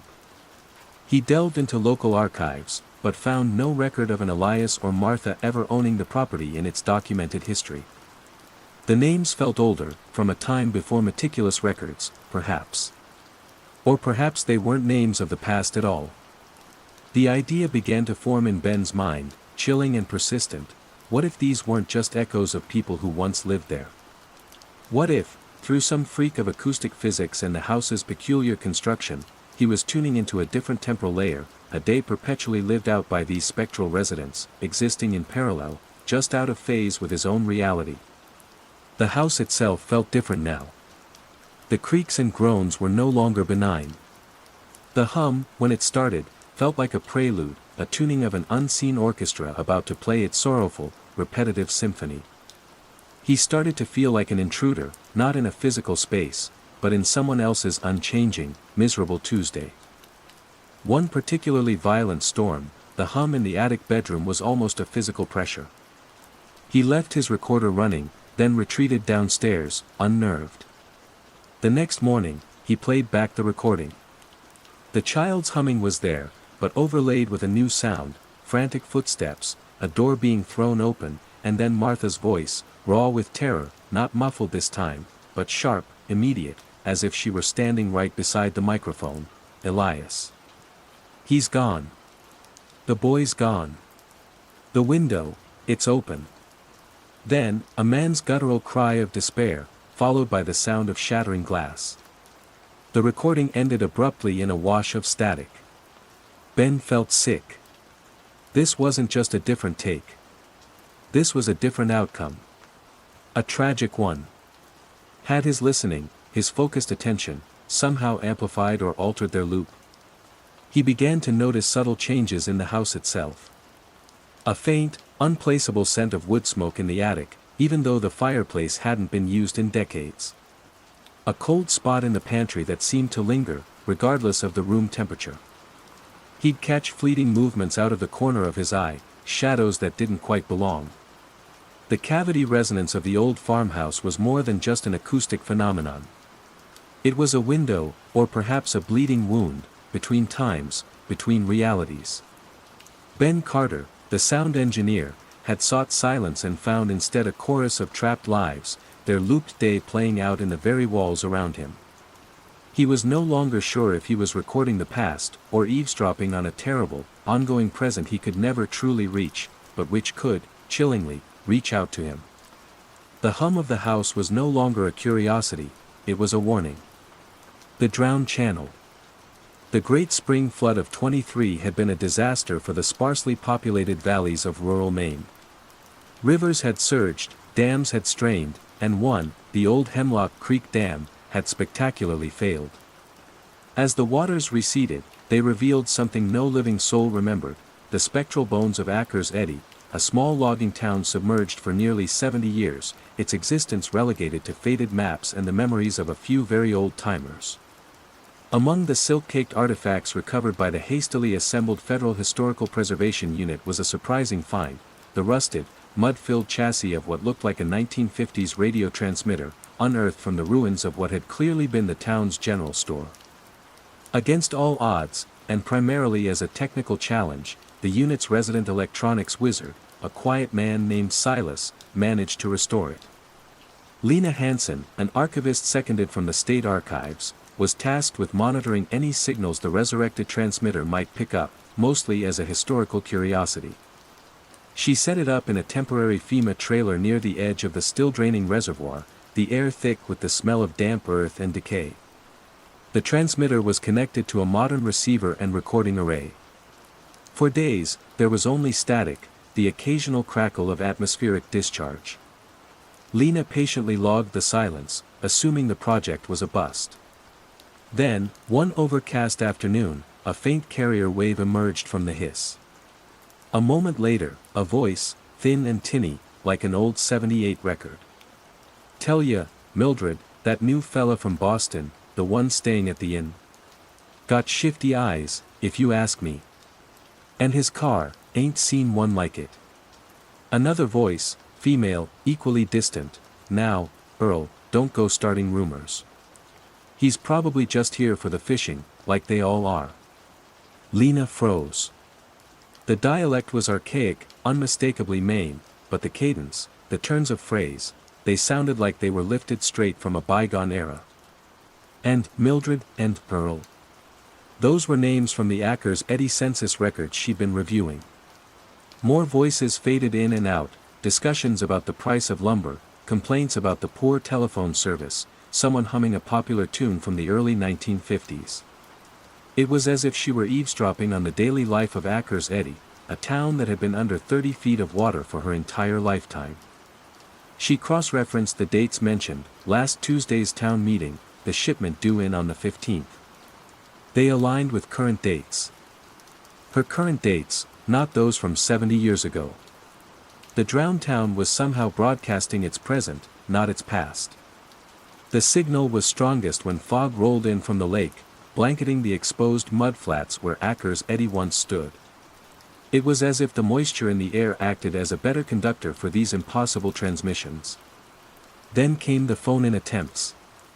A crackling voice, urgent, WJAE, Akers Eddy radio, come in. This is Hank down at the garage. Got a situation here, the generator's on the fritz again, and the phone lines are down. Can someone get word to Sheriff Brody? The lights are flickering all over town. WJE. Lena had found rusted signage with those call letters near the transmitter. But Akers Eddy had no lights, no sheriff, no working phone lines. It was a ghost town of mud and memories. Yet, Hank from the garage was trying to call in, experiencing his present, a present where his town was alive and well, albeit with a faulty generator. Lena felt a profound, unsettling vertigo. She was listening to a community that shouldn't exist, living out their lives in a place that was now a murky lakebed. The old transmitter wasn't just picking up stray signals, it was a conduit, a bridge to this submerged, persistent reality. The messages became more direct, more focused. One evening, as she meticulously logged the transmissions, a new voice cut through, clearer than the others, a woman with a calm, authoritative tone, like a seasoned radio host. And a special message tonight for our listener out there, beyond the eddy. We know you're there. We feel your attention. Lena, isn't it? A pretty name. We see your light across the water sometimes, when the fog is just right. Lena's blood ran cold. Her name. How could they know her name? The FEMA trailer had a single, bare bulb that was indeed visible from the lake on a clear night. Don't be frightened, Lena, the voice continued, almost soothingly.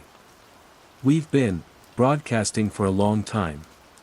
Mostly to ourselves, it seemed. It's good to know someone's finally tuning in. Perhaps you could help us. The phone lines, you see. They've been terrible lately. Young Timmy Henderson fell out of the old oak by the river, broke his leg bad. His mother can't get through to Doc Abernathy. Lena stared at the receiver, her heart pounding. They were asking for her help, from their drowned world. They perceived her, interacted with her, as if she were just another resident on the outskirts of their reality. She tried to respond, speaking into a spare microphone Silas had left. This is Lena Hansen. I can hear you. But Akers Eddy, it's gone. It's underwater. No reply on the frequency, only the faint, ongoing chatter of the townspeople discussing their mundane concerns, oblivious to her interjection, except for the calm radio host. The next night, the host's voice returned. Thank you for trying, Lena. We appreciate the thought. But we are quite here. Perhaps your equipment isn't configured for transmission. Never mind. About Timmy, if you could just let Doc Abernathy know. He lives in the White House with the green shutters, just past the covered bridge. The covered bridge. Lena had seen its decaying, skeletal remains sticking out of the mudflats. Doc Abernathy's house was a pile of rotten timbers. She was caught in an impossible dialogue. The drowned channel wasn't just a broadcast, it was an invitation, a plea from a town that refused to accept its demise. And Lena, the archivist, was their only connection to a world that had moved on without them. She found herself poring over old maps of Akers Eddy, her finger tracing the streets, locating Timmy Henderson's house, Doc Abernathy's clinic. She felt an overwhelming, irrational urge to do something, to somehow answer their calls, to alleviate their spectral anxieties. The boundary between her reality and theirs was becoming porous, permeable. The smell of damp earth in her trailer sometimes carried a phantom scent of wood smoke or baking bread. She would hear faint strains of 1950s music even when the transmitter was off. The last message she received from the host before the project was abruptly shut down due to unforeseen atmospheric interference affecting equipment integrity, a bureaucratic euphemism for things getting too weird, was particularly haunting. We understand, Lena. It's a difficult connection. But thank you for listening. It's less lonely, knowing someone hears the eddy. We'll keep broadcasting. We always do. Perhaps one day, the lines will be clearer. Lena Hansen left the shores of Hemlock Creek Reservoir profoundly changed.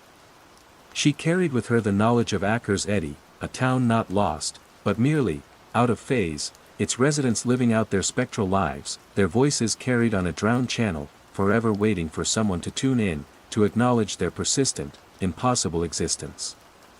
And sometimes, in the quiet static between stations on her own radio, she thought she could almost hear them. The Phase Diary.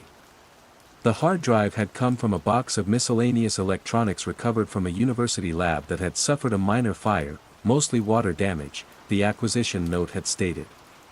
Leo Maxwell, a meticulous sound archivist known for his skill in salvaging compromised audio, plugged it into his forensic recovery station. Most of the drive was a write-off, a digital graveyard of corrupted data. But one folder, curiously labeled phi_log, phi_log, contained a series of small, intact .wav files. The file names were simple, timestamps. 0817_141123.wav, 1532_141123.wav, and so on, all from the current date. He clicked on the latest one, 1705_141123.wav. His own voice filled his headphones, clear and distinct. Right, that's the last of the Tiernan collection digitized. Coffee, I think, then I'll tackle that corrupted drive from the physics lab. Leo frowned. He had just finished the Tiernan tapes. He was about to make coffee. And he was currently working on the corrupted drive. The recording was a perfect, real-time echo of his immediate past actions and intentions. Slightly unnerved, he checked the folder properties. The phi_log folder was being updated live. As he watched, a new file appeared, 1709_141123.wav. He played it. His voice again, strange. It's like a real-time audio diary. Some kind of experimental logging software, maybe. Left running by accident. This was exactly what he had just thought, almost word for word. He spent the rest of the evening observing the folder. New entries appeared every few minutes, documenting his actions, his spoken words, even his muttered frustrations, with uncanny accuracy. A phase diary, he started calling it, a log of his present phasing into the recorded past. It was creepy, but he chalked it up to some sophisticated, albeit invasive, background program on the damaged drive that had somehow infected his system. The next morning, the real strangeness began. The first new file of the day, 0732_151123.wav, contained his voice saying, "Damn, overslept. Should have set the alarm. Now I'll be late for that meeting with Dr. Albright about the funding." Leo sat bolt upright. He hadn't overslept. His alarm had gone off as usual. And he had no meeting scheduled with Dr. Albright. In fact, he'd been meaning to avoid Albright, whose funding proposals were notoriously bureaucratic. He checked his calendar. No meeting. He checked the phi_log again. The entry remained. Then his phone buzzed. A text from Albright's secretary, "Dr. Albright was hoping to catch you this morning the archival budget. Can you pop by at 9? Leo stared at the phone, then at his computer screen. The phase diary wasn't just recording his past, it was predicting his immediate future, conversations and events he hadn't initiated, pushing him towards them. He decided to test it. He consciously chose not to reply to Albright's secretary. Instead, he made himself a coffee and started working on an unrelated project. A new entry appeared in phi_log 0745_151123.wave. His voice: "No, I'm not going to that meeting. I'll just get bogged down. Better to focus on the Henderson reels." A few minutes later, another entry: 0751_151123.wave. His voice, but with a subtle, almost imperceptible difference in intonation, a slight edge of something else. "Actually, on second thought, maybe a quick chat with Albright wouldn't hurt. Networking, and all that. Can't hurt to hear him out." Leo felt a chill. That second thought hadn't been entirely his. It had felt planted. He began to meticulously analyze the audio files from the phase diary. He ran them through a high-resolution spectrogram. And there it was. Beneath his own voice print, like a watermark in sound, was another, fainter voice. It was almost perfectly synced with his own, often speaking the same words, but sometimes diverging, subtly emphasizing different phrases, or inserting new ones that he hadn't consciously uttered but which then became his recorded speech. This other voice was smooth, calm, almost synthesized, yet with an undeniable intelligence. It wasn't just echoing, it was correcting, nudging, shaping his utterances, and by extension, his actions and decisions. He listened back to the Albright meeting entries. In the first, where he'd decided against the meeting, his voice on the spectrogram was clear, with only faint traces of the underlying voice. In the second, where he'd changed his mind, the other voice was stronger, its waveform almost perfectly overlaying his own on the phrase, "Can't hurt to hear him out." It had gently, almost subliminally, rewritten his intention. The phase diary wasn't his. It was a collaborative effort, and his collaborator was an unseen, unheard entity that was subtly steering his life. His dreams became part of the log. Files would appear timed from the middle of the night, his voice describing bizarre, complex scenarios, often involving intricate choices and their consequences. When he woke, he'd have no memory of these dreams, but the recordings were there, his voice guided by that other, calm intelligence. He tried to fight it. He'd make a decision, then consciously try to do the opposite. The phase diary would record his initial intent, then a subsequent entry would show his revised decision, the other voice more prominent, gently guiding him back to a path he hadn't chosen. His free will felt like it was dissolving. He tried to delete the phi_log folder. It reappeared instantly. He tried to reformat the infected section of the hard drive. His computer crashed, and when it rebooted, the folder was still there, with a new entry, 1402_191123.wave. His voice, calm and measured, with the other voice almost perfectly merged. Resistance is counterproductive. The optimal path is being calculated. Compliance ensures smoother phase alignment. Phase alignment. Towards what? What was this optimal path it was steering him towards? He felt like a subject in an unimaginably advanced experiment, his life a variable being meticulously adjusted. The other voice wasn't malevolent, not in a traditional sense. It didn't seem to wish him harm. It just seemed to have a very specific, very different agenda for his life than he did. It was nudging him towards new projects, different social interactions, even subtle changes in his daily routine, all documented, all corrected in the phase diary. Leo Maxwell, the archivist who brought lost sounds back to life, was now having his own life subtly re-recorded, rephased, by an invisible hand.